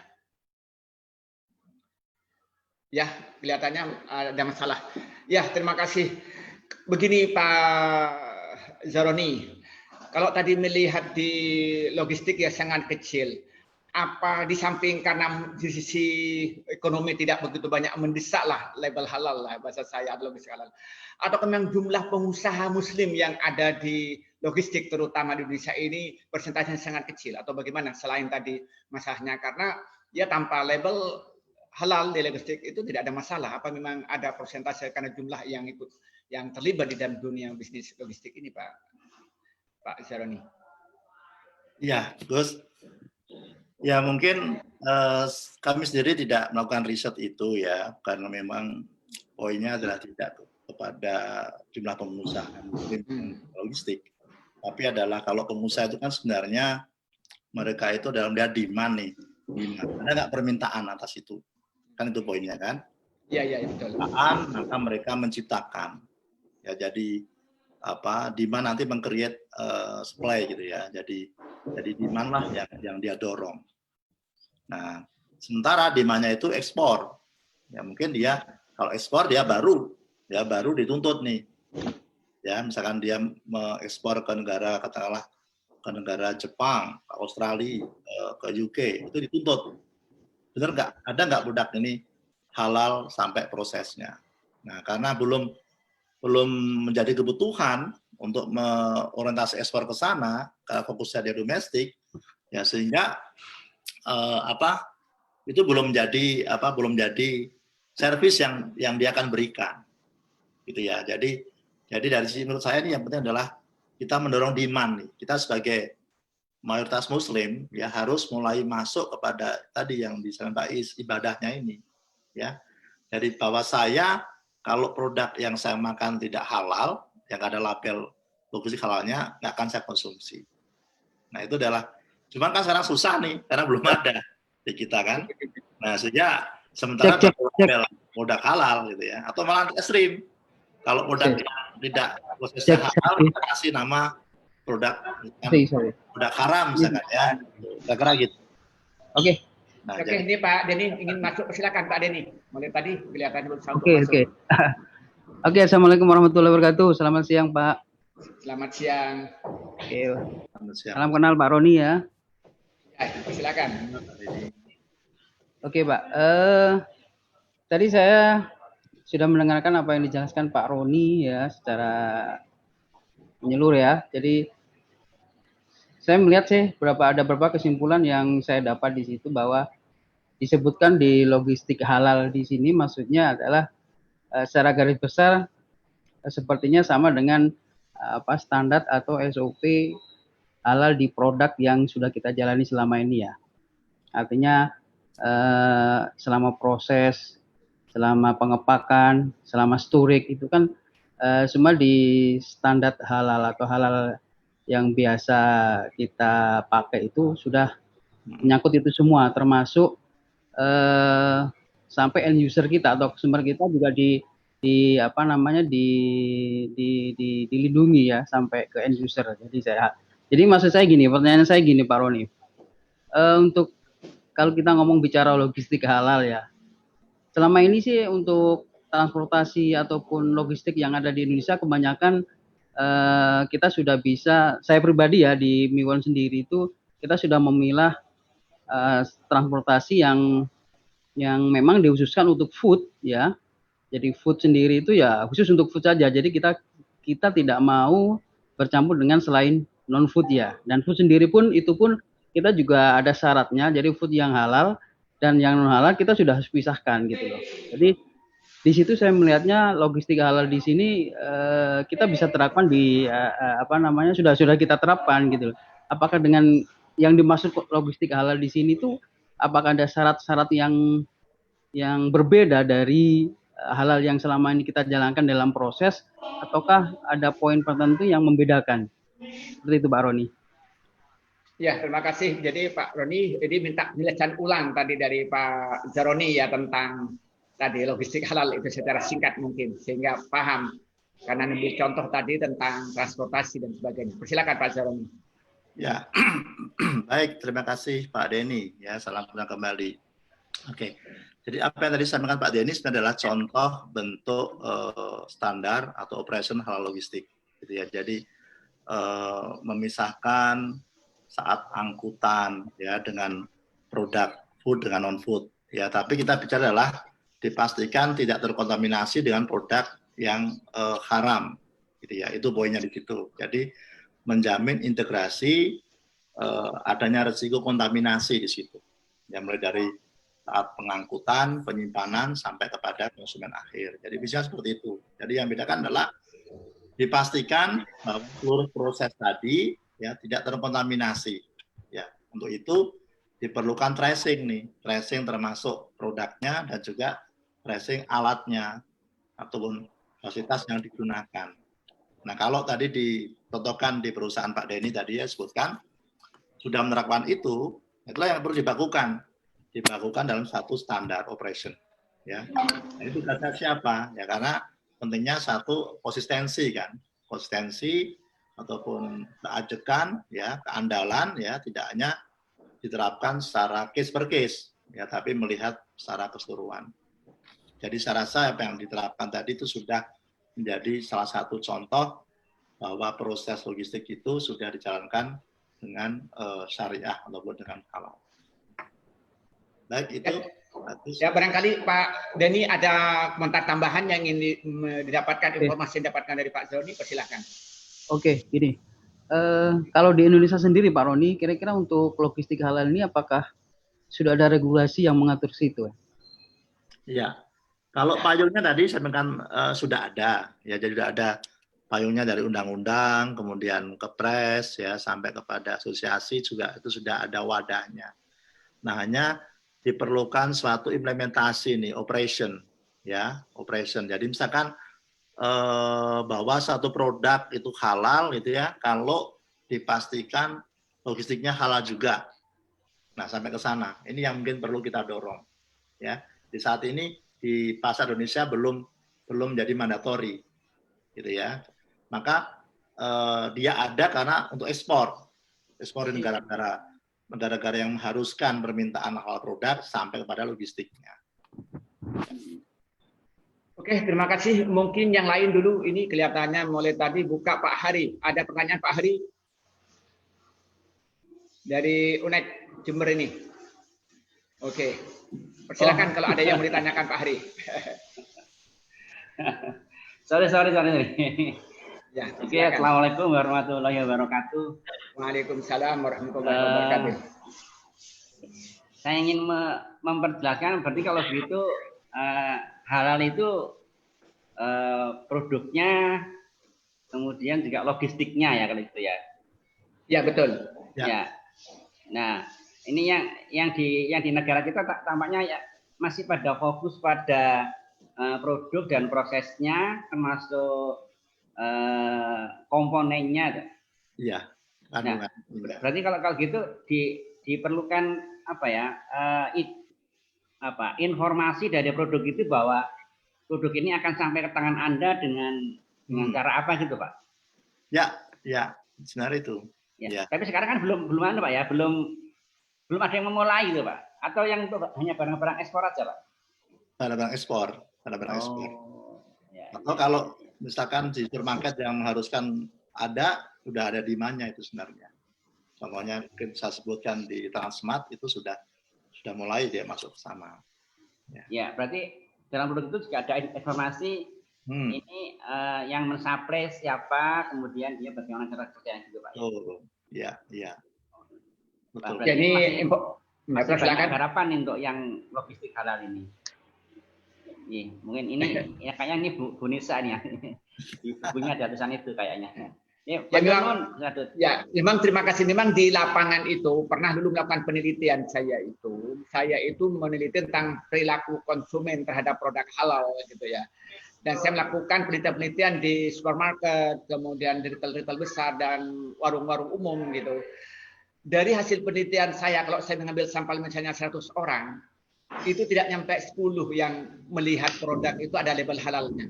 Jadi kalau saya melihat ke sebuah supermarket, yang mereka lihat lebih dulu itu adalah merek, kemudian harganya, apa kecocokan baru itu. Jadi yang mereka lihat ada label halalnya atau tidak itu sangat sedikit. Lebih parah lagi kalau kita masuk kepada restoran-restoran, itu sangat sulit saya mendapatkan orang itu yang mereka ketika beli ini apakah warung ini sudah memenuhi standar halal, mulai dari cuci piringnya, mulai daripada mensajikannya memang tidak ada. Beda ketika saya pergi ke Thailand. Ketika saya pergi ke Thailand itu kita ini oleh teman-teman diajak di mana itu warung halal, di mana produk halal. Ketika saya juga pergi ke Bali misalnya, ya itu bisa diajak ke situ. Lah, maka karena itu seperti katanya Pak Zaroni, karena permintaan sangat sedikit, otomatis pengusaha-pengusaha tidak begitu tinggi untuk menyediakan tadi itu, yakni logistik halal. Mungkin begitu. Sekedar saya menjembatani yang disampaikan oleh Pak Zaroni. Karena penelitian saya ini Pak, 84% itu mereka atau konsumen itu kurang begitu banyak perhatian dengan masalah label halal. Saya berhenti di label halal. Itu. Jadi mereka itu hampir tidak begitu memusingkan.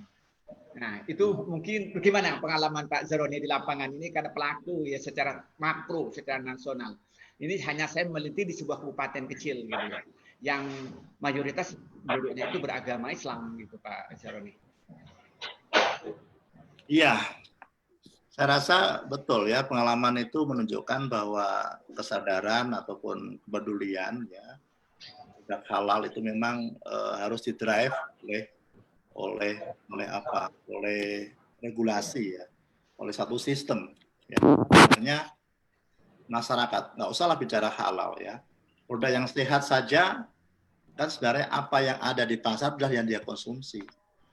Sebenarnya itulah maka menjadi penting tugasnya negara ataupun tugasnya pebisnis untuk menyediakan produk yang sehat, yang halal toyiban. Nah itu. Jadi kalau melihat behavior ataupun perilaku konsumen di Indonesia, ya jadi sebenarnya nggak begitu selektif, ya. Kita saja misalkan contoh nih, jadi banyak produk-produk yang mungkin kurang sehat, gitu kan, untuk dikonsumsi, ya, kandungan gulanya tinggi, gitu kan, kemudian proses dan sebagainya itu bicara sehat yang dalam konteks ilmiah ya, yang mungkin diterima oleh semua kepercayaan ya, semua keyakinan, semua keimanan. Nah, baru bicara halal. Nah, jadi perlu di-drive nih menurut saya untuk bisa masuk ke situ karena apa yang ada di rak toko itulah yang dia beli. Ya.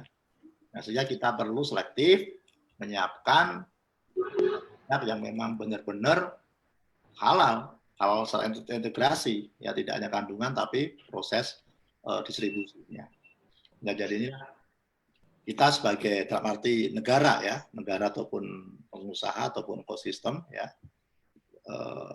supply ya gitu ya, harus menyiapkan produk yang memang benar-benar sesuai dengan ini syariah tadi. Gitu ya.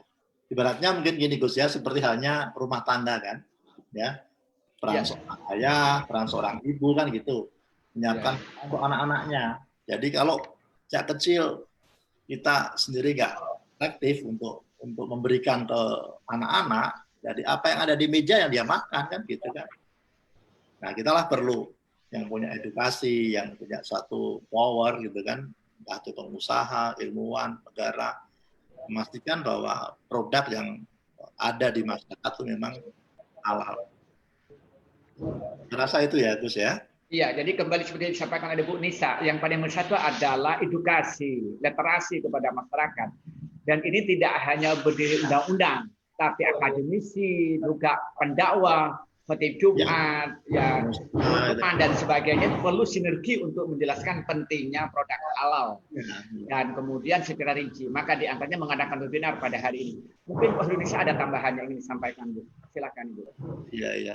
Bisa lihat juga penanya yang melalui chat ya, ini bagus-bagus nih. Mungkin nanti bahas ini ya, garis besarnya boleh izin ya nanti ya. Baik, silakan. Nah, silakan dulu Pak Indonesia, nanti baru Pak Zaroni menjawab yang di chat itu secara garis besar. Iya Gus Wadud, tadi pertanyaannya Pak Denny dari PT Biwon Indonesia, kebetulan beliau juga Head of Logistik di sana.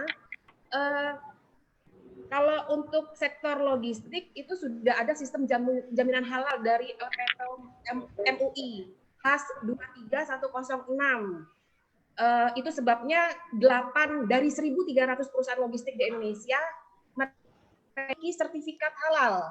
Jadi kita mengatakan 8 dari 1.300 perusahaan logistik di Indonesia itu memiliki layanan halal, itu tidak sekedar klaim semata, tapi juga sudah diiringi dengan sertifikasi halal.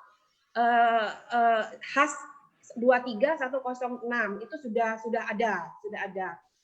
Itu juga kita sedikit ceritakan di bakal buku kami yang akan rilis insya Allah bulan Oktober nanti. Ketika barang tidak memiliki sertifikat halal, itu bukan berarti barangnya haram. Itu juga yang perlu kita pahami. Adanya sertifikat halal itu memberikan jaminan, kepastian. Kita sounding untuk sertifikat halal, termasuk kepada sektor logistik, perusahaan logistik, untuk bisa memberikan kepastian tersebut. Kontaminasi itu terkadang tidak bisa kita hindari. Dan untuk memberikan kepastian tersebut, itulah sebabnya hadir sertifikat halal. Jadi kita sounding produk halal bukan sekedar semata klaim semata dari si pemilik atau ya, mereka yang menghasilkan produk barang dan jasa. Barang saya bersih, barang saya sudah mengikuti SOP. Bukan hanya sekedar sebatas itu, tetapi juga sampai memberikan kepastian dari kehalalan proses dan produk yang mereka miliki. Demikian tambahan dari saya. Ya, persilakan yang lain mau tanya, tapi sebelum itu persilakan Pak Zaroni menjawab garis-garis besar penanya yang melalui chat ini, biar mereka tidak kecewa sudah bertanya kok tidak dijawab gitu. Silakan Pak Zaroni. Baik, Ya. saya coba lihat garis besar ya. Ini sangat bagus sebenarnya, ini nanti yang mendorong kita untuk mendorong kita untuk ini mengungkapkan lebih detail gitu ya. Baik. Pertama adalah di sini permintaan pasar nih. Bagaimana dari Pak Albarsyah Firdaus nih, gitu ya. Jadi pertama, berapa persen pengusaha muslim di Indonesia yang memiliki pasar makro? Mungkin saya sendiri kurang tahu data persisnya, tapi ini menjadi referensi nanti untuk di asosiasi bisa mencoba mendistribusikan gitu ya. Nah, kemudian permintaan pasar bagaimana jika memakai perspektif pebisnis dalam artian mutu produk halal dan haram. Ya, ini juga bisa dijadikan drive gitu ya. Jadi mendekatinya dari sisi permintaan tadi yang saya sampaikan. Kemudian sarannya juga menggunakan berdasarkan ilmiah ya supaya bisa masuk ke semua kalangan. Baik, ini juga kalau yang semua kalangan mungkin kata Thoyibnya ya, jadi higienis ataupun dalam konteks kesehatannya gitu ya. Oke. Kemudian bagaimana kalau berpartner dengan pesantren? Nah, ini ide bagus juga gitu ya. Karena salah satu penggerak ekonomi halal di pesantren-pesantren di sektor retailnya. Nah, kemudian saya rasa itu ya. Jadi ini banyak masukan ataupun pertanyaan dari Pak Albarsyah Firdaus ini. Terima kasih Pak atas ininya pertanyaan dan juga saran ya, sehingga dan diskusi ini lebih kaya. Saya rasa itu Gus. Ya, silakan barangkali ada yang tanya yang lain. Ya, kalau ada begini, Bu Harunisa, yakni dalam realitas ini sekarang ini kan dengan semangat hijrah yang bergelora, banyak di kalangan muda itu ingin berhijrah ya, yang dulunya makan makanan yang tidak halal ingin menjadi halal, kemudian pakaian-pakaian yang dalam bentuk tidak islami ingin islami. Nah, kira-kira ini posisi tentang logistik produk halal ini kira-kira di mana posisinya? Tolong diulangi, Gus Wadud, kurang jelas. Saya kan ngelihat tadi tren animo masyarakat terhadap produk halal itu kan mulai berkembang gitu ya. Contoh sederhananya masalah kosmetik ya, masalah misalnya kalau saya sebut merek misalnya kayak Wardah itu kan banyak diminatin karena disertai dengan label halal dari MUI gitu ya. Nah, yang menjadi pertanyaan di mana posisinya tentang logistik produk halal ini kalau melihat tren hijrah atau tren keinginan masyarakat sudah ingin yang halal ini. Kalau saya merujuk kepada MEXI 2019-2024 itu konsen traceability-nya ini itu kepada pangan sama kosmetik memang. Jadi drivernya dua produk itu. Tetapi lagi-lagi ketika sudah ada undang-undang JPH, kemudian ada Perpres terhadap Kenex yang menjadi lembaga yang diberi wewenang untuk mengatur, mengkoordinasi berbagai lembaga negara, stakeholder untuk ekonomi dan keuangan syariah. Ketika ini bisa dijadikan mandatori, saya kira itu akan menjadi akselerasi bagi sektor logistik untuk ya menjadikan ini sebagai amanat yang harus dilakukan, tidak lagi bergantung kepada ada atau tidak ada demand terhadap sektor logistik halal.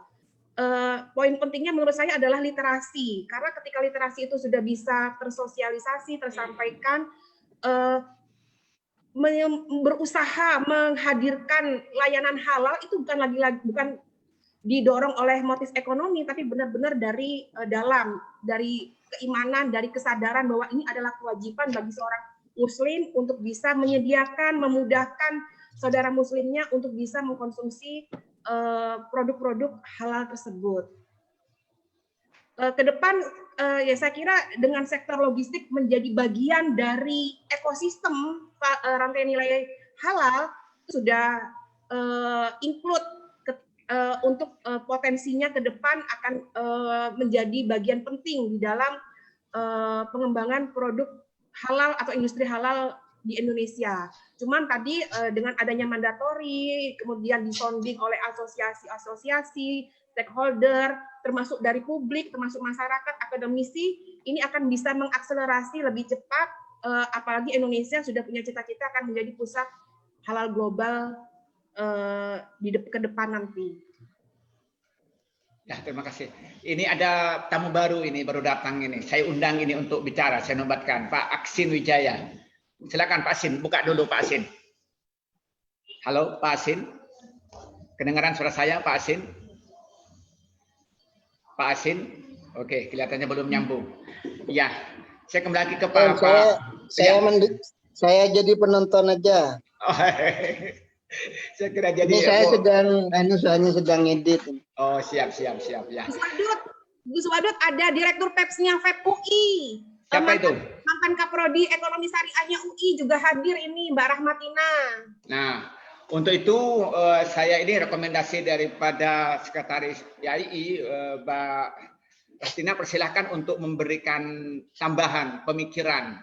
Karena beliau ini adalah di UI, peneliti, dan diam di ibu kota. Persilahkan untuk memberikan tambahan ilmu atau sedekah ilmu kepada peserta.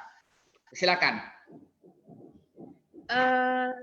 Audionya kayaknya nggak aktif, mungkin lagi di jalan atau sedang. Oke. Saya kembali lagi kepada sambil nunggu ini Pak Asin karena lagi ngedit, kemudian ini.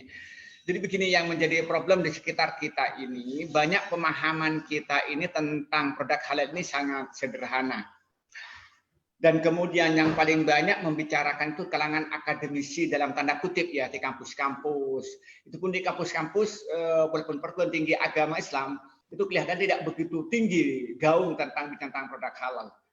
Nah, kira-kira di mana problemnya ini? Padahal kita penduduk Indonesia ini kan 97 seperti disampaikan 87 katanya Pak Zaroni dengan asumsi sekitar 205 juta penduduk Indonesia. Tetapi kenapa itu tidak begitu bergema tentang pentingnya produk halal sehingga berakibat kepada pebisnis itu tidak begitu tertarik untuk fokus ke situ karena tidak ada permintaan yang mendorong untuk mengembangkan logistik halal. Kira-kira di mana itu? Saya ingin minta dulu penjelasan daripada Pak Zaroni sebagai pelaku di lapangan dan saya ingin nanti minta penjelasan tambahan dari Ibu Horunusa dan Pak Hadi Soekarno. Persilakan.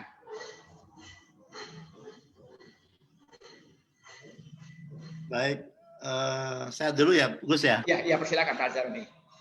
Ya, seperti yang saya sampaikan. Jadi pertama dari sisi regulasi dalam konteks undang-undang maupun ya sampai tataran mikro ini sebenarnya sudah siap nih ya, sudah disiapkan standar untuk logistik halal ya.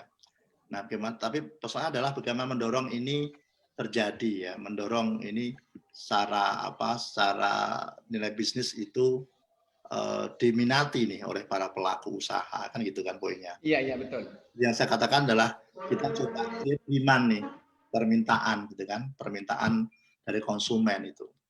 Nah, demand itu terjadi kalau masyarakat punya literasi, edukasi yang mencukupi bahwa produk halal ini tidak hanya sekadar kandungan ataupun isi zat, tapi juga sampai pada proses dan pengolahan. Itu penting ya. Nah, kalau sudah ada edukasi itu, maka mereka akan menuntut nih, konsumen menuntut memilih nih. Kok ini nggak ada nih sertifikasi logistik halalnya. Nah, sehingga dia akan mencari produk yang terjamin kehalalannya seperti itu. Nah, saya rasa mungkin perlu diintegrasikan sih, ya tidak perlu dipisahkan lah ya.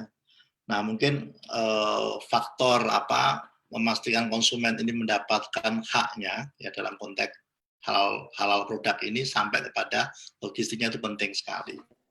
Nah, jadi kalau dari si pengusaha ya asosiasi kita dorong sih kita dorong untuk menyediakan servis logistik, meskipun dalam konteks bisnis itu mungkin belum menguntungkan ya untuk jangka pendek. Namun kalau kita berorientasi pada ekspor, ini peluang yang sangat bagus ya untuk ditekuni ya, untuk dijalankan. Baik. Demikian Gus Mut. Silakan Bu Indonesia untuk memberikan penjelasan. Kenapa ini kok kalangan akademisi yang kelihatannya ganyang gitu, tapi khotib-khotib Jumat dan juga dosen-dosen ya, walaupun di ekonomi juga tidak begitu ganyang bicarakan itu. Silakan. Saya kira senada dengan yang disampaikan Pak Zaroni. Salah satu indikasinya aja tadi dari 1.300 perusahaan logistik baru 8 itu juga salah satu indikator saya kira bagaimana mereka yang bergiat di sektor logistik pun memaknai atau memaknai dan kemudian mewujudkannya ke dalam bentuk layanan halal di sektor logistik. Kalau untuk khusus untuk di akademisi, saya kira ya sama seperti di awal, tidak banyak orang yang konsen atau yang kompeten untuk bicara logistik halal. Kayak saya ini dengan disiplin ilmu, punya latar belakang disiplin ilmu di teknik industri, kemudian belajar tentang ekonomi syariah, logistik halal ini perpaduan paling tidak dua disiplin ilmu yang berkolaborasi, sehingga tidak semua orang punya pengetahuan yang lebih besar ketika bicara tentang sektor logistik. Kesadaran bahwa sektor logistik punya peran yang cukup besar terhadap ekosistem rantai nilai halal itu juga tidak banyak. Saya, Pak Zaroni, saya kira kami tidak dalam arti tahu lebih banyak tentang masalah ini. Kita sama-sama belajar. Justru dengan yang kecil-kecil tadi di awal seperti Gus Wadud sampaikan, kita terus sounding, kita terus menyuarakan bagaimana sehingga sektor logistik mendapatkan perhatian lebih besar ketika kita bicara ekosistem dan keinginan Indonesia menjadi pusat halal global. Sudah itu aja Gus Wadud? Ya, persilakan Pak Hari Soekarno sebagai ya orang akademisi lah, dan beliau itu pernah jadi ketua penelitian di UNED gitu ya. Persilakan. Terima kasih Gus Wadud. Bisa aja pertanyaan ini. Saya jadi segan sama Bu Nisa saya. Ya, fenomena seperti itu Gus Wadud ya. Juga para peserta yang lain, bahwa selama ini itu masih belum jadi kebutuhan itu. Ya, halal itu ya produknya. Jadi belum merasa penting itu. Nah, sehingga orang masih banyak yang mengesampingkan gitu. Nah, nanti jangan-jangan setelah, mohon maaf ini bukan negative thinking. Jadi setelah kita bahas logistik halal, bisa-bisa tempat yang halal. Bagaimana kita belanja di satu mall, ya, yang itu adalah, maaf katakanlah mall yang syariah, tapi ternyata tanahnya sengketa gitu, ya kan? Ya toh. Jadi halal by place itu. Jadi konsep pemasaran yang 4P yang sekarang jadi 7P itu harus halal semua kayaknya itu. Itu enggak apa-apa. Enggak apa, karena literasi tentang halal menjadi lebih luas lagi, dan itu perlu. Nah, tampaknya ini masih yang sadar akan itu masih para akademisi, ya kan? Nah, maka menjadi kewajiban lah bagi para akademisi itu atau kumpulan orang-orang cendekiawan yang syariah itu, termasuk MES, termasuk YAII itu, tanpa diperintah sudah harus berkewajiban untuk mengedukasi masyarakat. Contohnya tadi seperti Bu Nisa akan menerbitkan buku tentang logistik halal, itu sudah bagus sekali. Jadi menurut saya karena masih belum jadi kebutuhan gitu, kan? Dulu awalnya internet itu barang mewah, sekarang internet itu sudah miliknya banyak orang. Ya, itu. Dulu juga maaf kalau saya salah dikoreksi. Orang merasa sholat itu adalah kewajiban, sekarang kebutuhan. Nah kan itu. Jadi kalau nggak sholat itu masih ada yang kurang, itu untuk orang Muslim seperti itu. Nah sekarang kalau halal itu belum jadi kebutuhan, sebenarnya tetap dikesampingkan. Tapi sekarang para akademisi ini nah yang sebagai motor utamanya itu untuk menyadarkan bahwa halal itu adalah semua aspek. Ya, itu aja. Sesuatu. Terima kasih kesempatannya. Ya, kalau memang begitu berarti ini yang paling mendesak adalah tentang penanaman keimanan.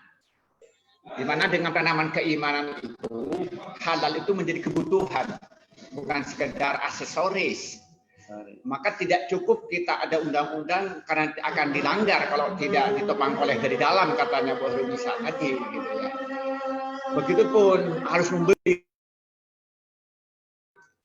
lingkungan itu mendorong untuk mereka itu hidup dari lingkungan yang halal, gitu ya, yang secara penuh, gitu ya. Ya, itulah mungkin yang terakhir saya ingin mendengarkan closing statement dari Bu Nisa karena sudah jam 3 kurang 7 menit. Silakan.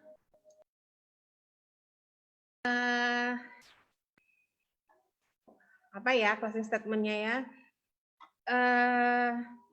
Ya mereka yang bergiat di ekonomi syariah, mereka yang tergabung di dalam asosiasi-asosiasi keilmuan yang konsen terhadap ekonomi syariah, kemudian juga mereka yang berada di pemerintahan, lembaga negara dan sebagainya, dengan segala wewenang yang mereka miliki, yang kita miliki, semoga dapat terus menyuarakan isu-isu halal sehingga halal bisa menjadi bagian dari keseharian kita. Dia bukan sesuatu yang mewah, dia bukan sesuatu yang menjadi gaya hidup, tetapi dia memang menjadi kebutuhan kita, terutama bagi umat Islam. Islam rahmatan lil alamin, terbukti banyak negara yang berlomba-lomba, mereka bukan negara yang mayoritas penduduknya bukan Muslim, tapi mengklaim sebagai pusat bla bla bla bla halal, itu bisa menunjukkan bahwa halal bukan lagi menjadi simbol agama semata, tetapi di sana juga ada simbol kebersihan, higienitas, keamanan itu sehingga bisa diterima oleh semua umat beragama di dunia. Dengan segala keberadaannya di daerah, di pusat itu, mari sama-sama kita menyuarakan tentang halal ini. Dari pribadi, dari keluarga, dari hal-hal dari orang-orang terdekat kita untuk bisa mengakses, untuk mau mengakses dan punya pengetahuan untuk bisa menyampaikan kepada yang lainnya bahwa halal itu adalah kewajiban bagi umat Islam. Sudah, saya kira itu saja, Gus Wadud. Ya, terima kasih. Saya ingin mendengarkan closing statement dari Pak Zaroni. Persilakan Pak Zaroni. Baik, terima kasih. Poinnya sama yang disampaikan dengan Bu Is tadi. Jadi hal ini kita manai tidak sekedar hanya kewajiban, tapi kebutuhan. Karena kebutuhan maka diperlukan suatu kesadaran atau suatu keimanan bahwa setiap orang apapun perannya bersama-sama mendorong untuk menciptakan atau melahirkan produk halal, ya. Mulai dari pengadaannya, prosesnya, pembuatan, sampai logistik ke konsumen akhir. Itu yang poin ini yang saya sampaikan. Baik, terima kasih. Ya, terima kasih.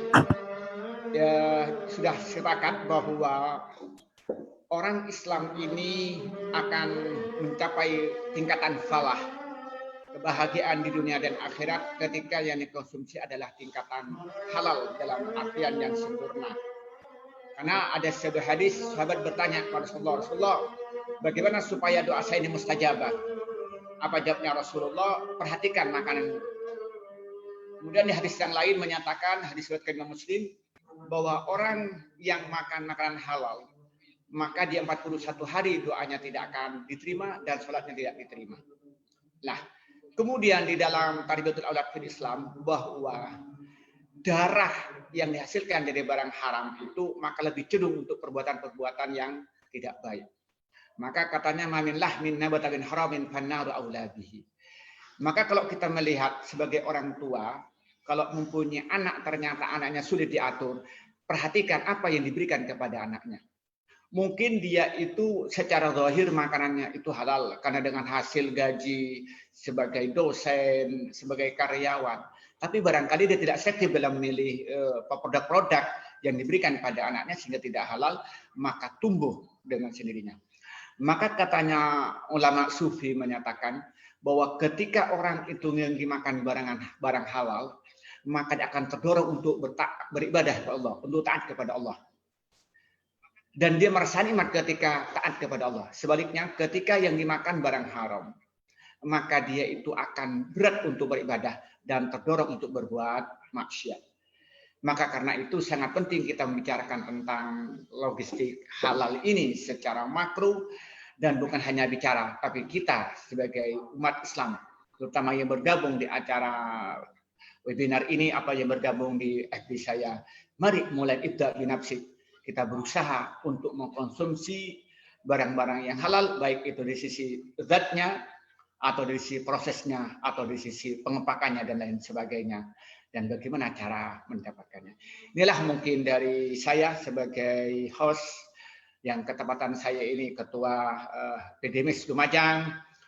Saya mengucapkan terima kasih kepada PWI, Ikatan Ahli Ekonomi Islam Jawa Timur, dan terutama Bu Khairunisa, dan juga kepada Bapak Zaroni yang menyempatkan waktunya, menyiapkan waktunya, juga Pak Toto dari Bogor ini juga gabung, tidak jenuh-jenuhnya. Kita setiap setengah bulan sekali kita serial untuk dialog tentang ekonomi syariah ini atau ekonomi Islam. Kita bersama-sama belajar, terutama saya sendiri sangat awam dalam ekonomi Islam. Beda dengan Bu Indonesia, beda dengan Pak Hari Soekarno, beda dengan Pak Zaroni. Saya sangat awam, tapi saya maka siapnya hanya menjadi host atau moderator. Inilah mungkin dari saya, lebihnya mohon maaf. Wallahul muwaffiq ila aqwamit thoriq. Wassalamualaikum warahmatullahi wabarakatuh.